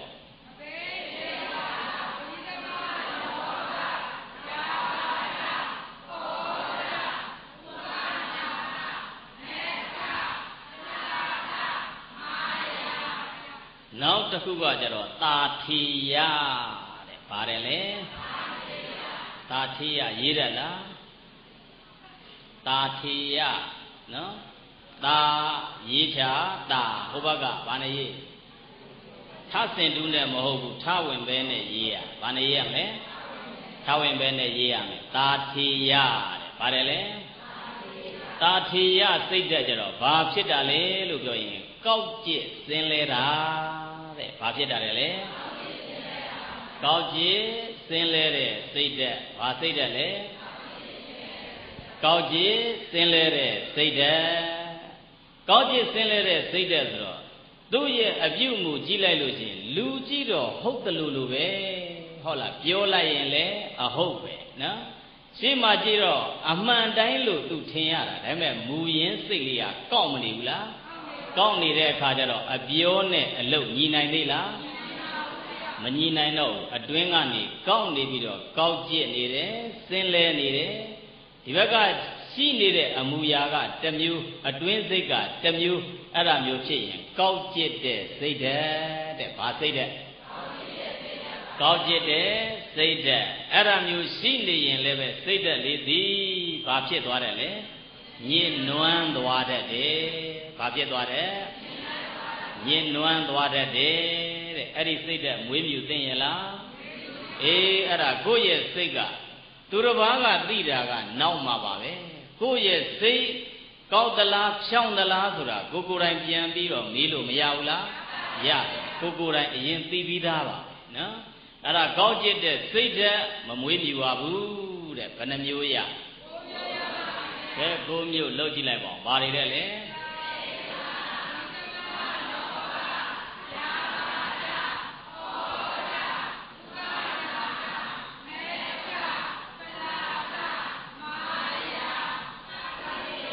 နောက်တစ်ခုကအိတ်တာတဲ့ဘာတာတဲ့တော့အိတ်တာရေးရလားဘယ်လိုလေးလဲဣလေးရေးရလားဟမ်ကာကြီးနှလုံးအဆင့်လေးလို့နော်အိတ်ဟိုဘက်ကတာကြတော့တသုံးချမ်းနော်အိတ်တာဗါတယ်လေအိတ်တာဆိုတဲ့စိတ်ကကြတော့ဘာလဲလို့ပြောရင်မနာလိုတဲ့စိတ်တဲ့ဘာစိတ်တဲ့လဲလောကလူသားမှာဖြစ်တတ်သလားဖြစ်တတ်ဘူးလားလူသားဆိုတော့ဘုန်းကြီးကြံနေခဲ့မယ်ဟုတ်လားနော်ဘုန်းကြီးတွေလည်းပါတာပဲလူသားထဲမှာဘုန်းကြီးရောပါတယ်မပါဘူးလားအားလုံးသောလူသားမှန်ရင်ဒီစိတ်ဓာတ်တွေဒီမဖြစ်တတ်ဘူးလားဖြစ်တတ်တယ်အဲ့ဒါမနာလိုတဲ့စိတ်ဘာစိတ်လဲမနာလိုတယ်ဆိုတာကသူတစ်ပါးရဲ့တိုးတက်အောင်မြင်မှုကိုကြည့်ပြီးတော့ကိုကမခံကြည့်မခံတာအိမ်ကနေဖြစ်နေတာဟုတ်လားဒီကောင်နေကွာနဲ့ပဲဟုတ်လားသူတစ်ပါးပိုင်ပစ္စည်းသူတစ်ပါးပိုင်ဆိုင်မှုကိုကအိမ်ကထိုင်ပြီးတော့အကုသို့ဖြစ်နေတာအဲ့ဒါဘာဖြစ်တာလဲမနာလိုတာဘာလို့တာလဲအဲ့စိတ်တဲ့ကြောက်စရာကောင်းသလားမကောင်းဘူးလားမနာလိုတဲ့အတွက်သူတစ်ပါးစီကဘာရလဲဘာမှမရဘူးရတာလေးတခုတော့ရှိတယ်အကုသို့ရတာဘာရတာလဲအေးအကုသို့ရတာတဲ့အဲ့ဒီအကုသို့ဒီလဲကြောက်เสียမကောင်းဘူးလားကောင်းတယ်အကုသို့တရားများကိုပဲရှားပြစ်ပေးရမယ်အဲ့ဒါကြောင့်ခုစုပေါင်းအိတ်တာနဲ့ဆိုဘယ်နှမျိုးရအေးအိတ်တာနောက်တစ်ခုကမစ္စရိယတဲ့ပါတယ်လေမစ္စရိယကဘာဖြစ်တာလဲလို့ပြောတယ်ဝန်တူတာဘာလို့တာလဲဝန်တူတာဘာလို့တာလဲဝန်တူတာတဲ့ဝန်တူတယ်ဆိုတဲ့အခါကျတော့ဘယ်ဟာကိုသွားပြီးတော့ဝန်တူတာလဲလို့ပြောရင်ကိုပိုင်တဲ့ပစ္စည်းကိုသူတစ်ပါးထိမှာဟုတ်လားသူတစ်ပါးယူမှာသူတစ်ပါးတောင်းမှာကြောက်အဲ့ဒါကိုဘာလို့ခေါ်ရလဲဘာဖြစ်တာလဲဝန်တူတာဝန်တူတာကိုကြတော့ပါဠိလိုကမစ္စရိယဘာရတယ်လဲအေးမစ္စရိယအဲကြောင့်မို့အဲ့ဒီစိတ်ဓာတ်ဒီလည်းပဲလောကသားမှာဖြစ်တတ်သလားမဖြစ်တတ်ဘူးလားအေးဖြစ်တတ်တယ်တဲ့အဲ့ဒါစုပေါင်းဘယ်နှမျိုးရကဲ7မျိုးမှတ်မိအောင်ဆိုကြည့်ပါ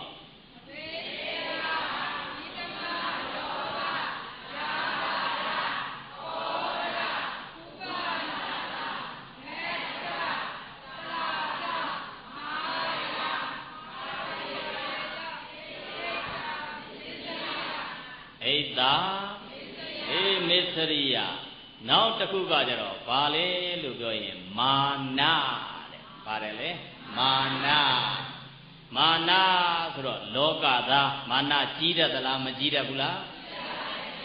မာနတွေကြီးတတ်တယ်ဟုတ်လားမာနဆိုတဲ့အပိုင်းမှာချုပ်ကကြတော့ဇတ်နော်ဇာတိမှန်အမျိုးမှန်ဘာမှန်နဲ့လဲအေးအမျိုးမှန်လေငါတို့အမျိုးကဘလို့သူတို့အမျိုးကဘလို့အဲ့ဒါမျိုးအမျိုးမှန်နေတတ်တာဘာမှန်နေတတ်အမျိုးမှန်နေတတ်တယ်တဲ့နော်အမျိုးဘလောက်ပဲကောင်းလူမမကောင်းရဲ့လားသူအမျိုးကဘလောက်ပဲအစဉ်တန်းမြင့်သူစိတ်ဓာတ်ကမှမမြင့်အဲ့ဒီပုဂ္ဂိုလ်ဒီအစဉ်မြင့်လို့ပြောလို့ရရဲ့လားမရဘူးဘာမြင့်မှမြင့်တာလဲစိတ်ဓာတ်မြင့်မှမြင့်တာဘာမြင့်မှမြင့်အေးအဲ့ဒါကြောင့်စိတ်ဓာတ်ကိုမြင့်အောင်မွေရင်ဘာမထားရဘူးလဲဆိုတော့မာနမထားရဘူးဘာမထားရအေးအဲ့ဒါပစ္စည်းဥစ္စာရှိရင်ဒီပစ္စည်းဥစ္စာကိုအမိပြုတ်ပြီးတော့ကိုယ့်ရဲ့ဘဝဒီမတည်မြဲဘူးဒီဘက်ဘဝမှာမြင့်နေပေမဲ့နောက်ဘဝစိတ်ချရရဲ့လားအဲကြောင့်ဒီဘက်ဘဝမှာမြင့်နေရင်အဲ့ဒီပုဂ္ဂိုလ်ဒီအခွင့်အရေးတစ်ခုသူတစ်ပါးတည်းမသာဘူးလားဒါတယ်နောက်ဘဝဒီတက်ကိုမြင့်အောင်မွေးမြူနိုင်ရမယ် ဟုတ်လားနောက်ပညာတတ်ရင်အဲ့ဒီပုဂ္ဂိုလ်သည်သူတစ်ပါးတဲ့ပို့ပြီးတော့အခွင့်အရေးသားတယ်ဘာသာတယ်လဲပြောရင်နောက်ဘဝသူတစ်ပါးတဲ့ပို့ပြီးတော့ပညာတက်ဖို့ရအလားလားမရှိဘူးလားအေးအဲ့ဒါကြောင့်ကိုယ်စီမှာရှိနေတဲ့ပစ္စည်းဥစ္စာကိုယ်မှာရှိနေတဲ့ပညာနဲ့သူတစ်ပါးကိုပံ့ပိုးဖို့ပဲရည်ရွယ်ရမယ်ဟုတ်လားမာနကြီးဖို့ဟုတ်ရဲ့လားအဲ့ဒါကမာနတဲ့စုပေါင်းဘယ်နှမျိုးအေးမာနနောက်တစ်ခုကအတ္တိမာနတဲ့ဘာမာနအတ္တိမာနနော်အတ္တိမာနဆိုတော့ဘာဖြစ်သွားသလဲပြောသူကြတော့အလွန်ကိုကတို့မာနကြီးသွားတော့တာဘာဖြစ်သွားလဲအလွန်မာနကြီးတဲ့စိတ်ဓာတ်ဘာစိတ်ဓာတ်အလွန်မာနကြီးတဲ့စိတ်ဓာတ်တဲ့လောကထဲမှာလိုက်ပြီးတော့ကြီးလိုက်ကိုကပညာလေးတက်သွားရင်ပညာမရှိတဲ့ပုဂ္ဂိုလ်နဲ့ဆိုရင်မတူသလိုမတန်သလိုဖြစ်သွားတတ်တယ်ကိုကပစ္စည်းဥစ္စာရှိနေရင်ပစ္စည်းဥစ္စာမရှိတဲ့လူနဲ့ဆိုရင်မတူသလိုမတန်သလိုနေတဲ့ပုဂ္ဂိုလ်ရှိသလားမရှိဘူးလားရှိတယ်အဲ့ဒါဒီအလွန်ကိုမာနကြီးနေတာအတ္တိမာနဖြစ်နေတာဘာမာနဖြစ်အေးအတ္တိမာနဖြစ်တယ်တဲ့အဲ့ဒီမာနမျိုးရှိသိရဲ့လားအေးအဲ့ဒါစုပေါင်းဘယ်နှချက်ရအေး73ချက်ရပြီတဲ့နောက်တစ်ခုကြည့်လိုက်တော့ထံဘတဲ့ဗါတယ်လေထံဘရေးတတ်သလားထံဘရေးတတ်လားဟုတ်လားအေးထဆင်ဒူနဲ့အပေါ်ကမအောက်ကဘာကုန်းနော်ထံဘဘလို့တန်ထွက်လေထံဘခတ်ထံကြံထံញင်းနဲ့ဗါတယ်လေခတ်ထံကြံထံញင်းခတ်ထံနဲ့စိတ်ဓာတ်ကြံထံနဲ့စိတ်ဓာတ်အဲ့ဒီထဲမှာလောကလူသားတွေကြည့်လိုက်ရင်တချို့သွားပြီးတော့ကြည့်လိုက်ရင်ဘာမှမလုပ်ရသေးဘူးသူ့မျက်နှာကြည့်ပြီးတော့ကိုကစိတ်ကြရတဲ့လူတွေမရှိဘူးလားရှိတယ်မျက်နှာကအားလုံးတလောကလုံးသူလှုပ်ကြွေးလို့ထိုင်စားနေရတဲ့နော်အဲ့ဒီပုံစံမျိုးဖြစ်ပြီးတော့နေပြီးတော့မျက်နှာကြီးကြည့်လိုက်ရင်တင်းနေတဲ့ပုံကိုယ်ရှိသလားမရှိဘူးလားအဲ့ဒါခတ်ထန်တာကြံထန်တာဂါရဝတရားနိဝါဒတရားတွေကင်းမဲ့တာအဲ့ဒါမျိုးစိတ်ဓာတ်ဖြစ်တတ်သလားဖြစ်တတ်ဘူးလားအေးအဲ့စိတ်ဓာတ်လည်းပဲမမွေးမြူပါနဲ့တဲ့အဲ့ဒါမျိုးလေးမွေးမြူလိုက်ရင်စိတ်ဟာဘာဖြစ်သွားလဲညစ်နွမ်းသွားတယ်ဘာဖြစ်သွားလဲညစ်နွမ်းသွားတယ်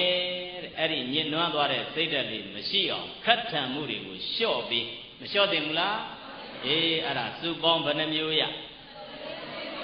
ဘယ်နှမျိုးရ14မျိုးထံဘနောက်တစ်ခုကတာရံဘတဲ့ပါတယ်လေ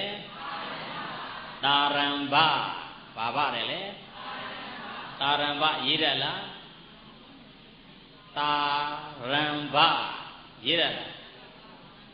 တာရံဘရကောင်းနဲ့နော်တာရကောင်းနဲ့ရကောင်းနဲ့ဟိုဘက်ကမနဲ့ဘာကုန်းနဲ့သင်ဘလို့တန်ထွက်လဲတာရံဘချုပ်ချယ်တဲ့စိတ်ဓာတ်တဲ့ဘာစိတ်ဓာတ်ချုပ်ချယ်တဲ့စိတ်ဓာတ်တဲ့ချုပ်ချယ်တယ်ဆိုတာသူတစ်ပါးကိုကိုကလွှမ်းမိုးထားတာနော်သူတစ်ပါးကိုကိုကနလန်းမထူအောင်ကိုအပေါ်ကနေဖိထားတဲ့အနေထားအဲ့ဒါဆိုရင်ဘာစိတ်ဓာတ်လဲတာရံဘစိတ်ဓာတ်ချုပ်ချယ်ထားတယ်အပိုင်ကင်ထားလိုက်တယ်ငါပြီးမှပြီးရမယ်ဆိုတဲ့စိတ်ဓာတ်အဲ့လိုဆိုတော့ရှင်ဘုရားတပည့်တော်တို့မိဘများကတပည့်တော်ကိုချုပ်ချယ်တယ်ဘုရားတော့သွားမလုံးနဲ့အဲ့ဒါမျိုးချုပ်ချယ်တာဟုတ်လားမဟုတ်ဘူးဒီကမတရားချုပ်ချယ်တာဘာလို့တာလဲအေးမတရားချုပ်ချယ်ထားပြီးတော့အပိုင်ကင်ထားလိုက်တာနော်နလန်လည်းပဲထူးမလာအောင်နော်ကိုယ်လည်းပဲပြန်ပြီးတော့မတော်လန်နိုင်အောင်အဲ့ဒါမျိုးတအားကိုချုပ်ချယ်ထားလိုက်အဲ့ဒါဘာစိတ်တဲ့တာရံဘစိတ်တဲ့ဘာစိတ်တဲ့တာရံဘစိတ်တဲ့အဲ့ဒီစိတ်တဲ့မွေးရင်လည်းပဲလူတွေရဲ့စိတ်ဒီဘာဖြစ်သွားတယ်လဲညစ်နွမ်းသွားတဲ့ဘာဖြစ်သွားတယ်အေးအဲ့ဒါစုပေါင်းဘယ်နှမျိုးရအေး15မျိုးနောက်တစ်ခုကကြတော့မဒ္ဒတဲ့ပါတယ်လေမဒ္ဒဆိုတော့ကာမဂုဏ်5ပါးထဲမှာသာပျော်နေတဲ့စိတ်ဓာတ်ရ ရစ်မှုနေတဲ့စိတ်ဓာတ်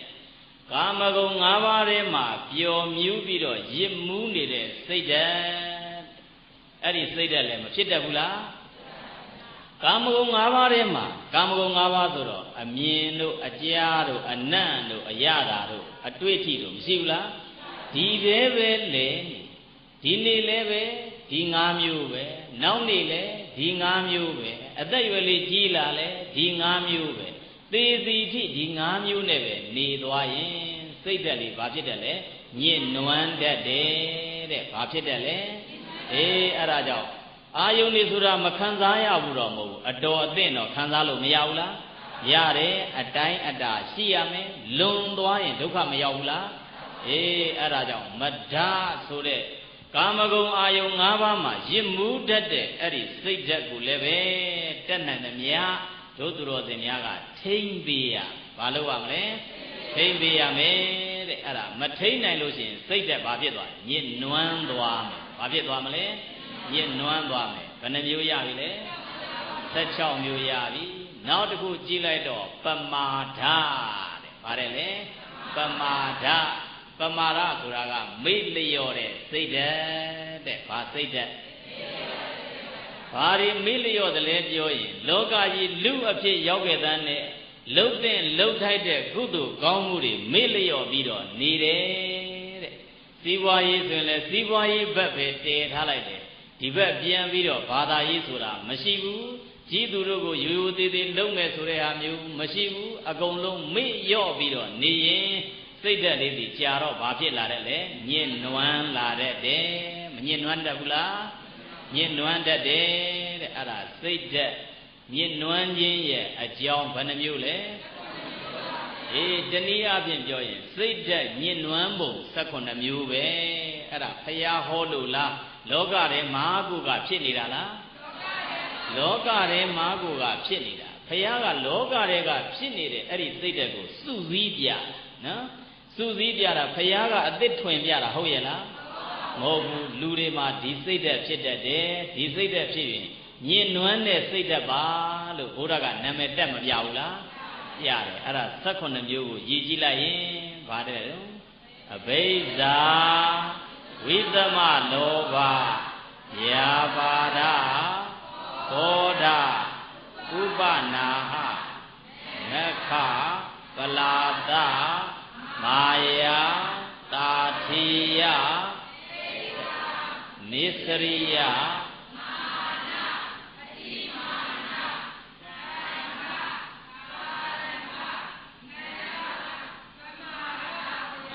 ဒါဆိုပါဠိမီးနင်းနေတော့သိသွားတယ်ဟုတ်လားနော်အဲကြတော့အဘိဇာမြန်မာလိုဘာပြောဘိဇာဆိုတော့ကိုယ့်ရဲ့ပစ္စည်းဥစ္စာကိုတွန့်တူပြီးတော့နေတဲ့စိတ်ဓာတ်နောက်တစ်ခုကဝိသမလောဘသူတစ်ပါးပစ္စည်းကိုမတရားရခြင်းနဲ့စိတ်ဓာတ်နောက်တစ်ခုကယာပါရပြည့်စည်အောင်လုပ်တဲ့စိတ်ဓာတ်နောက်တစ်ခုကဘောဓအမျက်ဒေါသထွက်တဲ့စိတ်ဓာတ်နောက်တစ်ခုကဥပနာတဥပနာဟယံညုခွဲတဲ့စိတ်ဓာတ်နောက်တစ်ခုကမက္ခသူတော်ဘာရဲ့ကျေးဇူးကိုစော်ကားတဲ့စိတ်ဓာတ်နောက်တစ်ခုက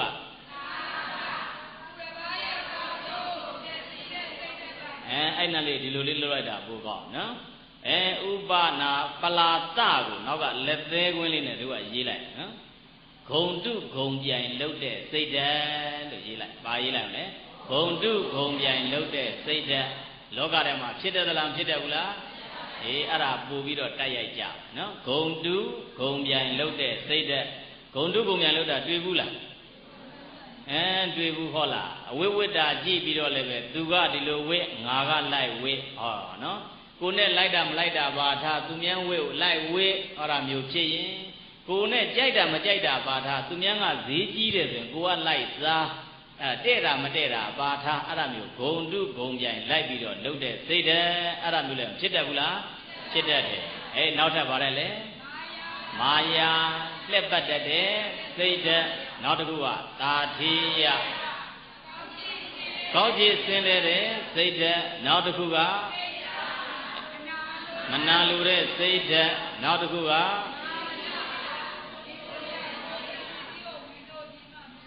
နောက်တစ်ခုကမာန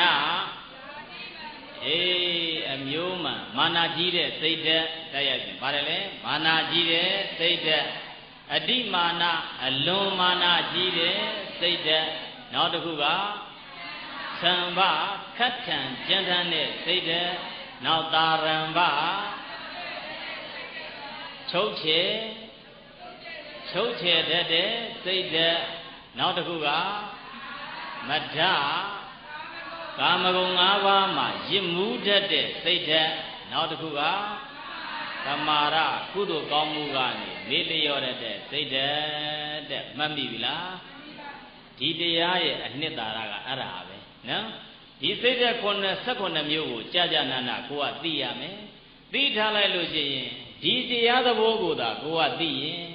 ကို့မှာဒီစိတ်တွေဖြစ်နေရင်လည်းပဲငါမှာတော့အဘိဓါဖြစ်နေပြီလို့သိလို့မရဘူးလားငါမှာဗျာပါဒဖြစ်နေပြီငါမှာမက္ခဖြစ်နေပြီပလာသဖြစ်နေပြီကြည့်လို့မရဘူးလားအဲ့ဒါကြောင့်နဘေးသွားပြီးတော့မကြည့်နဲ့ကိုအရင်ပြန်ပြီးတော့ကြည်ဒီစိတ်ဓာတ်တွေငါမှာဖြစ်နေသလားမဖြစ်ဘူးလားလို့ပြန်ပြီးတော့ကြည်ပြီးသွားရင်ပြင်သင့်တဲ့အရာမျိုးကိုပြင်ရမယ်မပြင်မဲထားရင်တို့ညစ်နေတဲ့အဝတ်ကိုထက်ဝတ်တာနဲ့တူမနေဘူးလားတူနေတယ်ညစ်နေတဲ့အဝတ်ကြီးထက်ဝတ်ရင်လူကြားသူကြားသွားလို့ရသေးလားဒါလောက်နန်းစောနေရင်ဘယ်ဝင်လို့ရလိမ့်မလဲအဲ့ဒါမျိုးစိတ်ဓာတ်တွေညစ်နွမ်းရင်အဝတ်ညစ်နွမ်းတာတဲ့မပူဘူးလားပူတတ်တယ်အဲ့ဒါကြောင့်စိတ်ဓာတ်ကိုမညစ်နွမ်းအောင်တို့ကတန့်ရှင်းအောင်လုပ်ရမယ်အဲ့လိုကြတော့တန့်ရှင်းအောင်ဒီစိတ်ဓာတ်ညစ်နွမ်းမှုဖြစ်မလာအောင်ကြတော့ဘယ်လိုလုပ်မလဲဆိုတော့အဲ့ဒါကပို့ပြီးတော့အရေးကြီးတယ်နော်ဒီစိတ်ဓာတ်လေးညစ်နွမ်းမသွားအောင်ထိမ့်သိမ့်တဲ့စနစ်တားဆီးတဲ့စနစ်စုပေါင်းဗုဒ္ဓက5မျိုးပေးထားတယ်ပြီးသေးဘယ်နှမျိုးပေးထားဗုဒ္ဓကညစ်နွမ်းတဲ့စိတ်ဓာတ်တားဆီးနိုင်တဲ့နီလန်းဘယ်နှမျိုးပေးထားလဲ5မျိုးပေးထားတယ်တဲ့ဘာလို့ရမဆိုရင်နံပါတ်1အာယုံပြောင်းပြရမယ်တဲ့နံပါတ်1ဘာလို့ရမလဲအာယုံပြောင်းပြရမယ်အာယုံပြောင်းပြရမယ်ဆိုတာကဒေါသထွက်နေဒီပုဂ္ဂိုလ်ကိုကြည့်ပြီးတော့ဒေါသတွေထွက်နေပြီရဲ့လို့ဆိုရင်အာယုံထဲမှာဒီပုဂ္ဂိုလ်ကြီးမြင်နေရင်ဒေါသကတဖြည်းဖြည်းနဲ့ကြွမလာဘူးလားကြွလာတယ်ဒီကောင်နဲ့ကိုမျက်နှာမြင်ပြီးတော့ဖြစ်လာတတ်တယ်အဲ့လိုဆိုတော့ဒီသူ့ရဲ့ပုံမြင်မလာအောင်ဘာလုပ်ပြရအာယုံပြောင်းပြနော်ဒေါသထွက်เสียလူကိုမြင်ရင်ချစ်เสียကောင်းတဲ့လူနဲ့အစားထိုးလို့မရဘူးလားရတယ်အဲ့ဒါဆိုရင်ဒေါသတရားတွေပျောက်သွားပါလိမ့်မယ်မပျောက်နိုင်ဘူးလားအဲ့ဒါကြောင့်မို့နံပါတ်1ဘာလုပ်ရမလဲအာယုံပြောင်းပြရဘာလုပ်ရမလဲအာယုံပြောင်းပြပါတဲ့နံပါတ်2ကျတော့ဘာလုပ်ရမလဲလို့ပြောရင်အပြစ်ကိုဆင်ញင်ကြည့်ပါတဲ့ဖြစ်ပေါ်လာနိုင်တဲ့အပြစ်ကိုကြည့်ပါဘာလဲလဲဖြစ်ပေါ်လာနိုင်တဲ့အပြစ်ကိုကြည့်ပါဘာကိုကြည့်ရမလဲဖြစ်ပေါ်လာနိုင်တဲ့အပြစ်ကိုကြည့်ရမယ်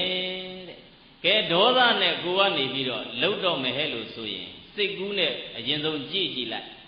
ကိုကချခြင်းနှက်ခြင်းနေတဲ့လူအဲ့လူကိုကြည့်ပြီးမျက်စိတွေကိုမြင်အောင်ကြည့်ရိုက်ခြင်းနဲ့ဆိုရင်ရိုက်ချကြည့်လိုက်ကဲခေါင်းကွဲကြည့်လိုက်ပြီးသွားရင်ဆက်ပြီးတော့စဉ်းစားသူ့ဘက်ကမကြည်နဲ့လို့ဒုတ်တိတ်ဓာတ်တွေနဲ့တက်လာတယ်ကြိုပြီးတော့စဉ်းစားကြည့်ပြီးတော့စခန်းကနေရောက်လာပြီးတော့ဝင်ဖမ်းနေစဉ်းစားကြည့်အချုပ်ထဲရောက်သွားတယ်ကြိုပြီးတော့စဉ်းစားကြည့်ဒီတိုင်းနဲ့ရမလားဘာမြန်းလူနေသေးတယ်လဲငါသွားမေးရအောင်ပါကြိုပြီးတော့စဉ်းစားကြည့်ထောင်ကိုပြောင်းရင်ပို့ပြီးတော့ကုန်ကြမယ်ကြိုပြီးတော့တွေးကြည့်ဖြစ်ပေါ်လာနိုင်တဲ့အပြစ်ကိုကြိုတွေးရင်အဲ့ဒီအလုပ်ဖြစ်သေးလားအဲ့ဒါကအဆင့်2အဆင့်ဘယ်လောက်လဲ2ပထမဦးဆုံးကအာယုံပြောင်းကြည့်ဘာလုပ်ကြည့်ရမလဲအာယုံပြောင်းကြည့်လို့မှမရဘူးပဲလို့ဆိုရင်ဖြစ်ပေါ်လာနိုင်တဲ့အပြစ်ကိုဆင်ញင်ကြည့်ပါဘာလုပ်ရမလဲဖြစ်ပေါ်လာနိုင်တဲ့အပြစ်ကိုဆင်ញင်ကြည့်ရမယ်တဲ့အဲ့ဒါမျိုးဆင်ញင်လိုက်ရင်တော်သင့်မတားနိုင်ဘူးလားတားနိုင်တယ်အရှင်ဘုရားဆင်ញင်တာပဲဘုရား မရဘူးတပည့်တော်တော့ဘလို့မှကိုမရပါဘူးဆိုရင်နံပါတ်3ဘာလုပ်ရမလဲလို့ပြောရင်ဂယုမဆိုင်ပဲနေရမယ်တဲ့ဘာလုပ်ရမလဲဘယ်ကိုဂယုမဆိုင်အောင်ဆိုအဲ့ဒီဖြစ်နေတဲ့စိတ်ဓာတ်ကိုဂယုမဆိုင်နေတဲ့ဘာမလုပ်ရဘူးလဲအေးဂယုမဆိုင်ပဲနဲ့အဲ့ဒါမျိုးနေလိုက်ပါတဲ့ဂယုမဆိုင်ပဲနဲ့နေလိုက်ရင်လေဖာတိဖာသာနေလိုက်ရင်အဲ့ဒီဘက်ကိုနော်စိတ်ကနေရောက်နေပြီစိတ်ကဂယုဆိုင်နေရင်တော့တစ်ခုပြီးတစ်ခုတရပြည့်တရတက်မလာဘူးလားတက်လာတယ်အဲ့ဒါကြောင့်မို့ဂယုမဆိုင်ပဲနဲ့နေလိုက်ပါတဲ့ဘယ်နှခုရှိသွားပြီလဲနံပါတ်1ဘာလုပ်ရမလဲအာယုံပြောင်းကြည့်ရမယ်အဲ့ဒါမှမရရင်ဘာလုပ်ရမလဲအပြစ်ကိုဆင်ခြင်ကြည့်ရမယ်တဲ့ဘာလုပ်ရမလဲအဲ့ဒါမှမရရင်ဘာလုပ်ရမလဲဂယုမဆိုင်ဖဲနဲ့ထားပြစ်လိုက်ရမယ်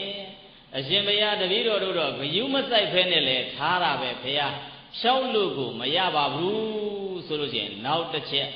ဒီစိတ်ဓာတ်ဖြစ်ပေါ်လာခြင်းရဲ့အကြောင်းရင်းကိုဆင်ခြင်ပါတဲ့ဗါတယ်လေဒီစိတ်ဓာတ်ဖြစ်ပေါ်လာရခြင်းရဲ့အကြောင်းရင်းကိုဆင်ခြင်ပါဒေါသဖြစ်ရင်ဘာကြောင့်ဖြစ်လာတာလဲပြန်ပြီးစဉ်းစားဩသူ့ကြောင့်ဖြစ်တာသူ့ကြောင့်ဖြစ်တာဆိုတော့သူနဲ့ငါနဲ့ဘာဖြစ်ဘူးလို့လဲပြန်စဉ်းစားဩအဲ့တော့ကသူလွန်တာလားငါလွန်တာလားအဲ့တော့ကငါလွန်သွားတာပဲဖြစ်မယ်ဒါမှမဟုတ်သူလွန်ရင်လည်းငါသိခံနေလိုက်မယ်ဆိုပြီးတော့ဖြစ်ချင်းရဲ့အကြောင်းရင်းတွေကိုလှမ်းကြည့်ရင်းနဲ့လည်းပဲစိတ်တဲ့အညစ်အကြေးဖြစ်မလာအောင်တားလို့မရဘူးလားရတယ်အဲ့ဒါအဆင့်ဘလောက်နဲ့တားတာလဲ4ဆင့်နဲ့တားတာကုန်ငံနေပြီအဲ့ဒီအဆင့်မှမရရင်တော့နောက်တစ်ဆင့်ကြံတော့တာ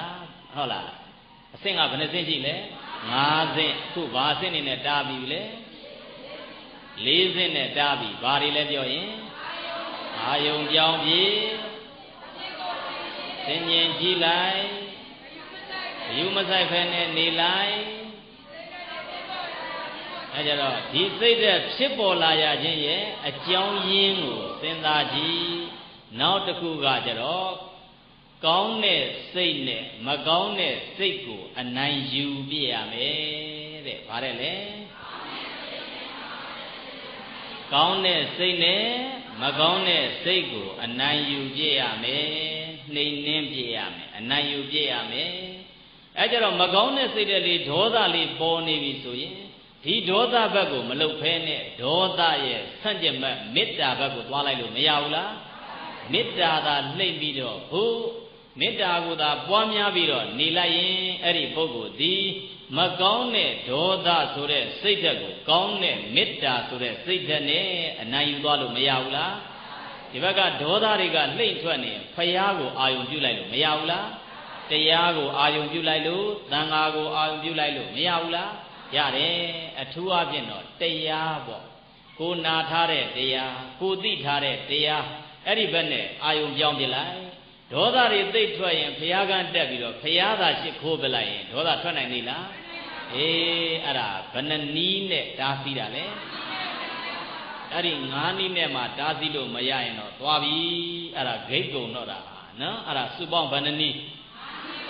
အဲ့ဒါလေးသေချာမှတ်ထားတယ်နဲ့1ဘာနဲ့တားဆီးမလဲအာယုံပြောင်းကြည့်ပြီးတော့တားဆီးရမယ်အဲ့ဒီလိုမှမရရင်ဘာနဲ့တားမလဲအပြစ်ကိုဆင်ញင်ပြီးတော့ဖြစ်ပေါ်လာနိုင်တဲ့အပြစ်တွေကိုဆင်ញင်ပြီးတော့တားဆီးရအဲ့ဒီလိုမှမရရင်ဘာနဲ့လို့ဂယုမဆိုင်ပဲနေလေရမယ်အဲ့ဒီလိုမှမရတော့ဘူးဆိုရင်ဘာလို့ရစိတ်ဓာတ်ဖြစ်ပေါ်လာခြင်းရဲ့အကြောင်းရင်းကိုစဉ်းစားကြည့်ရမယ်အဲ့ဒီလိုမှမရရင်ဘာလို့ရမလဲအနိုင်ယူရမယ်တဲ့အဲ့ဒါမျိုးသာလူသားတိုင်းကဆင်ញင်ဉဏ်လေးရှိကြရင်စိတ်ဓာတ်တွေအလုံးမဖြူစင်နိုင်ဘူးလားဖြူစင်နိုင်တယ်မကောင်းမှုဆိုတာဖြစ်နိုင်ရဲ့လားတကယ်တမ်းကတော့လူဘဝဆိုတာခဏလေးနေရတာပြိတ္တိအကြာကြီးနေရလားမနေရဘူးသူလည်းမနေရဘူးကိုလည်းမနေရဘူးအဲကြတော့အကောင်းဆုံးကတော့ဒီလောကထဲမှာအသက်ရှင်ပြီးတော့နေနေတဲ့အခိုက်အတန့်ထဲမှာအကောင်းဆုံးလောကကြီးအတွက်ပေးဆက်သွားဖို့မကောင်းဘူးလား ကောင်းတယ်ကိုဘဝအတွက်ကိုနေတဲ့လောကကြီးအတွက်အကောင်းဆုံးအကောင်ထဲပေါ်သွားလို့မရဘူးလားရတယ်ဒါမှမဟုတ်ရင်လေလောကကြီးကိုသမိုင်းကြောင်းအညစ်အနွမ်းနေကြည့်တဲ့ရေးထားခဲ့လို့လည်းမရဘူးလားသမိုင်းကြောင်းကောင်းကောင်းရေးတာလေကိုပဲသမိုင်းကြောင်းညစ်နွမ်းအောင်ရေးတာလေကိုပါပဲလူတယောက်သမိုင်းတစ်ခုစီနဲ့ပဲကိုသမိုင်းကိုရေးနေကြတာဘာလို့တာလဲကိုသမိုင်းကိုရေးနေကြတာသမိုင်းကြောင်းကောင်းရင်တက်တန်းရှိရှိနောင်လာနောင်သားများကထိမ့်သိမ့်နေသမိုင်းကြောင်းမကောင်းရင်အဲ့ဒီပုဂ္ဂိုလ်ရဲ့ဘဝတည်သေပြီးသူပါလူပါအကုန်ပါသွားတော့တာနာမည်ရောလူရောအကုန်ပါမသွားဘူးလားပါသွားတယ်အဲ့ဒါကြောင့်မို့သမိုင်းကြောင်းကောင်းရင်ဒါမှမဟုတ်ရင်လောကမှာတန်ဖိုးရှိရှိနဲ့အသက်ရှင်နေတယ်ဟဲ့လို့ဆိုရင်ညစ်နွမ်းတဲ့စိတ်ဓာတ်တွေမဖြစ်အောင်တားဆီးနိုင်သမျှတားဆီးပေးရမယ်အဲ့လိုတားဆီးပြီးတော့ဘယ်လိုလေးအသက်ရှင်မလဲလို့ပြောရင်စိတ်ဓာတ်မြင့်မြတ်အောင်နေနည်းဘယ်နှမျိုးတယ်လဲ၄မျိုးအဲ့ဒါတော့ဒုသူတော်စင်များသိပြီးသားစိတ်ဓာတ်တွေဘာတွေလဲလို့ပြောရင်၁မေတ္တာနဲ့နေပါတဲ့ဘာနဲ့နေရမလဲမေတ္တာလေးပွားပြီးတော့နေလိုက်လောကသားတွေရဲ့အပေါ်မှာမေတ္တာစိတ်ဓာတ်လေးကြီးတဲ့ထားလိုက်ရင်အဲ့ဒီပုဂ္ဂိုလ်ဒီစိတ်ဓာတ်အဆင့်မြင့်သလားမမြင့်ဘူးလားမြင့်နေအဲ့ဒါကြောင့်စိတ်ဓာတ်မြင့်ရင်အဆင့်မြင့်မြင့်နဲ့နေခြင်းနဲ့ဟဲ့လို့ဆိုရင်ဘာနဲ့နေမလို့ဆိုရင်မေတ္တာနဲ့နေပါဘာနဲ့နေဩဒီလိုလေးငါဖြစ်တယ်လို့သူတော်ဘာဖြစ်ပါစေငါကောင်းစားတယ်လို့သူတော်ဘာလည်းကောင်းစားကြပါစေငါတို့အောင်မြင်တယ်လို့သူတို့လည်းပဲအောင်မြင်ကြပါစေငါတို့မိသားစုအစဉ်တပြေဖြစ်တယ်လို့သူတို့မိသားစုတွေလည်းအစဉ်တပြေဖြစ်ပါစေလို့မေတ္တာပွားလို့မရဘူးလားရတယ်အဲ့ဒါမေတ္တာနဲ့နေပါတဲ့နံပါတ်1ကရုဏာစိတ်ဓာတ်နဲ့နေပါဘာနဲ့နေရကရုဏာစိတ်ဓာတ်နဲ့ဆိုတာကဘလို့စိတ်ဓာတ်လဲလို့ပြောရင်ဆင်းရဲတဲ့ပုဂ္ဂိုလ်များကိုတွေ့ရင်တဏှာကျင်နာတတ်တဲ့စိတ်ဓာတ်ဘာစိတ်ဓာတ်လဲတဏှာကျင်နာတတ်တဲ့စိတ်ဓာတ်ဥပမာအပြင်ကြည့်ရင်အခုနာဂိမုန်တိုင်းတန်ကြည့်ပေါ့လူတိုင်းသိတာပဲဒုက္ခတွေမရောက်ကြဘူးလားမသိကြဘူးလားသိတယ်အငယ်လေးတွေလည်းသိတယ်အကြီးတွေလည်းသိတယ်အလက်တွေလည်းပဲသိတယ်အလောင်းပေါင်းများစွာမတွေ့ရဘူးလားတွေ့ရတယ်ဒါဥစဉ်တို့အဲ့ဒီမှာတစ်လျှောက်လုံးသွားကြည့်တော့သံဝေကတော်တော်ရမိနော်ဥစဉ်တို့ရောက်တာဟိုင်းကြီးကျွန်းဘက်ကြီးရောက်ပါတယ်ဟိုင်းကြီးကျွန်းဘက်ကြီးရောက်တယ်နောက်ဘိုကလေးဘက်ရောက်တယ်အဲ့ဒီနံပါတ်ပဲလေလိုက်ပြီးတော့ဥစဉ်တို့ဝေပြီးတော့ပြန်လာကြဘာသံဝေကရလိုက်တယ်လေလို့ပြောတော့လူဘဝဆိုတာအသက်ရှိဆုံးပဲတန်ဖိုးရှိတယ်ဆိုတဲ့ကောက်ချက်လေးပဲနော်ဗါတယ်လေလူဘဝဆိုတာအသက်ရှိနေတုန်းပဲတန်ဖိုးရှိတာအဲ့ဒီမှာသွားပြီးတော့ကြည့်ရင်မိန်းကလေးအလောင်းရောယောက်ျားလေးအလောင်းရောကလေးတွေအလောင်းရောတိရစ္ဆာန်များရဲ့အလောင်းကောင်တွေရောစုံနေအောင်ဦးဇင်းတို့အကုန်တွေ့ရတယ်အဲ့ကြတော့သိရင်အတူတူပဲဖြစ်မသွားဘူးလားဒါပေမဲ့ဘာကွာသွားတယ်လဲပြောရင်သူ့ရဲ့လုံရဲ့အတိုင်းကွာသွားလိမ့်မယ်တစ်ဖက်ဘဝရောက်တဲ့အခါကောင်းတာတွေများများလှုပ်ထားတော့အချိန်မရွေးသိရဲတယ်နော်မကောင်းတာတွေလှုပ်ထားတဲ့ပုဂ္ဂိုလ်ကသေခံနီးလေကြောက်နေပဲစဉ်းစားကြည့်လိုက်ရင် तू လှုပ်ထားတာကတစ်ချက်မှကောင်းတာမရှိရင်ငါတော့ဓာရီနဲ့တာသေရရင်ငါတော့ဓာရီနဲ့တာသေရရင်ဆိုတော့ဂရင်ပေါ်မှာပက်လက်လှန်ပြီးတော့အသက်ထွက်ခံနီးပြီဆိုရင်ကြောက်သွားတတ်တယ်ပြိတ္တိမကြောက်တတ်ဘူးလားကြောက်တတ်တယ်အဲ့ဒီအချိန်ကြမှာထပြီးကုသိုလ်လုပ်လို့လည်းမရတော့ဘူးဖျားသွားလို့လည်းမရတော့ဘူးဆွန်းသွားလောင်းလို့လည်းမရတော့ဘူးသူမြန်လှုပ်ပေးနိုင်မှအဲ့ကုသိုလ်ကောင်းမှုရတော့တာကြောက်เสียမကောင်းဘူးလားအဲ့ဒါကြောင့်မို့ကိုရထားတဲ့ဘဝလေးကိုတန်ဖိုးရှိရှိနေခြင်းရင်တစ်မေတ္တာလေးနဲ့အသက်ရှင်ပါနံပါတ်1ဘာလေးနဲ့အသက်ရှင်မလဲကရုဏာစိတ်ဓာတ်နဲ့အသက်ရှင်ရတဏှာကျင်နာတတ်တဲ့စိတ်ဓာတ်တရားဝါရီဆင်းရဲနေဒီတောင်လေးကငါကူညီပေးလို့ရတာပဲလုပ်လို့မရဘူးလားဩငါမှရှိနေတယ်ကဲခုအဝိဇ္ဇာအလှခံရတယ်ဆိုရင်ငါမှအဝိဇ္ဇာ9စုံတော့ရှိတယ်တစ်စုံတော့လှူလိုက်အောင်ပါလုပ်လို့မရဘူးလားဩတို့လည်းပဲဆွန်းစားနေတယ်ရဟန်းတန်ခါများမနဲ့ဆွန်းကန်ထွက်တယ်တို့ဆွန်းလောက်အောင်ပါမရဘူးလားရတယ်ကိုတော်ဒီဆွန်းကန်ထွက်တယ်ရရမရရနေကွာဆိုနေလို့တော့မရဘူးလား Yara babe, Gong on Nidale, Diluve, so on Nidale, Dilubabe, Di say leave it. I don't say leave that, Nenely, Jubian like, a gong lady, Machinamula, Arajamu, De, Nita, Ne, Niva, Nit, Garuna, Satan, Niva, number two, Mudita, Satan, Niva, Basada. Murida Satan, Nide, Suraga, Omin Nidu, Georgia Nidu, Siwai, a Simpi Nidu, a Sazaya, Omimu, Yan Nide, Bogo, Jibiro, 1 meow, 1 da, Chide, Satan, Basadale, 1 meow, 1 da, Chide, Satan. Eddie Sadaga, 1 meow in, Meow, 1 meow 9, Manalu, Wundu, Winlara, Bawinale. Nalura, Wondura, Winline, a chong aguduri, Mayaula, Arajam, Bawagu, Turavane, Zut like Bido, Mahia, no? Turavane, Zut like Ni, go on the Lauji, Dua, Miai Chindi, go at time Bido, Manalu, Agudu, Eddie Agudu, Jam, Pubido, Sing, Mafiaula, Arajam, go say Daga, Gogo, Doka Bida, Badoka Vidale, go say Daga, Gogo, Jam Bido, Doka Bidet. Eddie say them you Mamuivene or Tiwa Chandani, a Duru Bombido, Drune, Duebido, Lungani, Lodo, Miaula, Tu Juku, Ju, Abiana, Tonya Bido, Miaula, Yare, Arajamu, Pasidane, Niam Lebioye, Mudita, Satane, Niame, Panamusile, Nambadega, Nita, Satane, Nitaima, Nambadega. Satane, Nitaima. Number 2, Murida, Satane, Nitaima. Number 3, Ubeka, Satane, Nitaima. Basada. A chit a momashide, Satane, Niame, Basada. Loga Ima, Jatanari, a Gigi, Vini, Chit Luinle, Jatanari. Monuinle, Jatanari. A chair mono ye, a lemara nilai,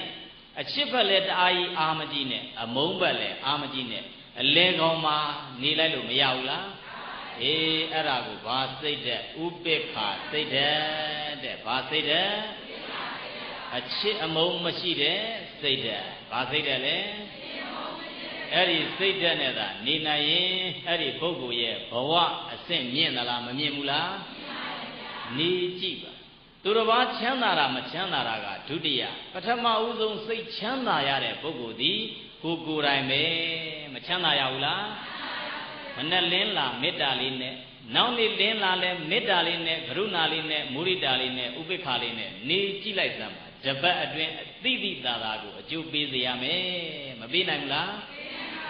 Aranu say them, when you, Kukurai, say Chandare. Go Duravale, say Chandare, go Wonjin Leve, say Chandare, Machinangula, Uzeno Chisijinaga, Aramu Ludari, Chisijina. Koza Dwabwa Vido, Twilai, Manalu Lai, Wondu Lai, a Bezari Mialai, Yavarari Mialai, Makari Chilai, Paladari Chilai, Madari Chilai, Pamarari Chilai. Miliore, Seda, Damurin, Le Papido, Ludari, Toro Miam, Jinleula, Ara, Dabi, say a jong, Uzenga Bajan say a jong.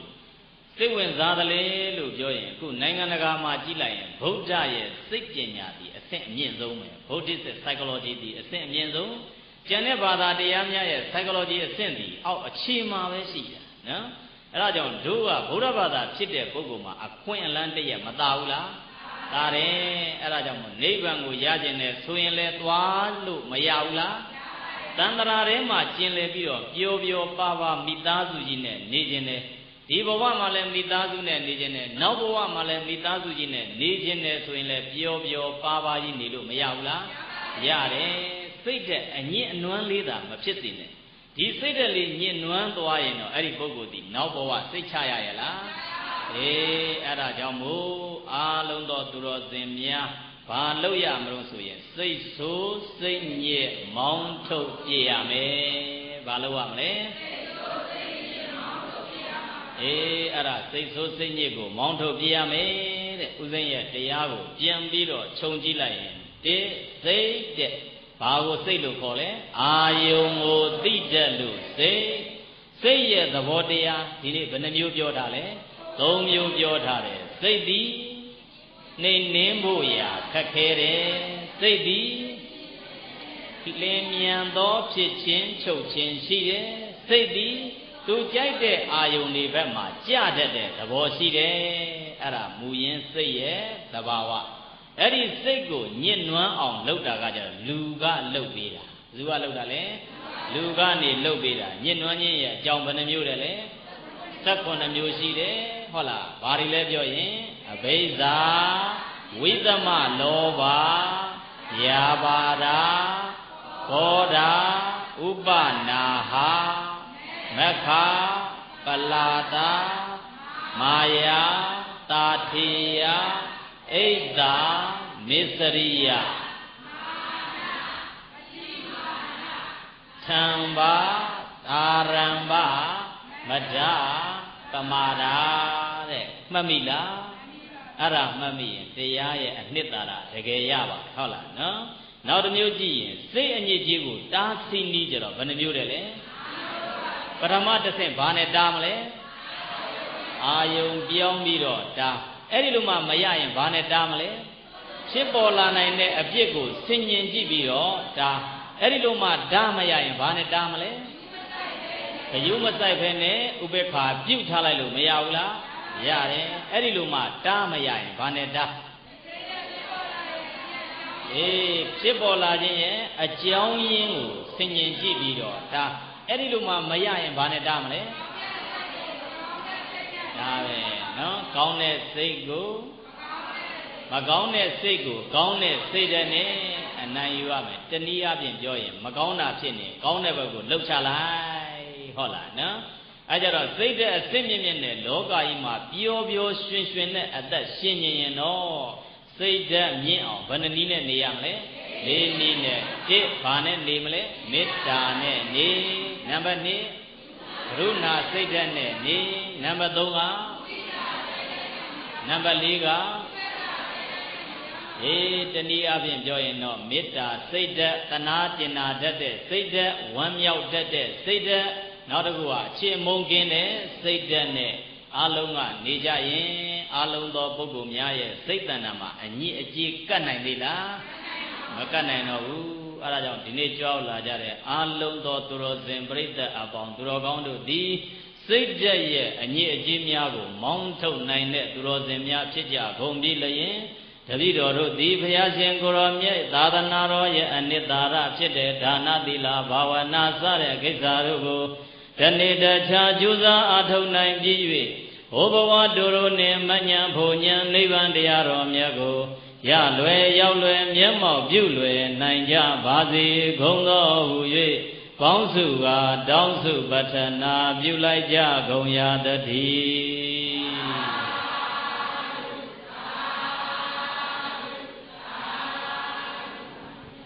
ကဲဥစဉ်ကတစ်ခေါက်ဆိုပေးမယ်တို့သူတော်စင်များက3ခေါက်စီလိုက်ပြီးတော့ဆိုဗုဒ္ဓသာသနာနေရောင်ဝါရှေးကြလင်းစေသော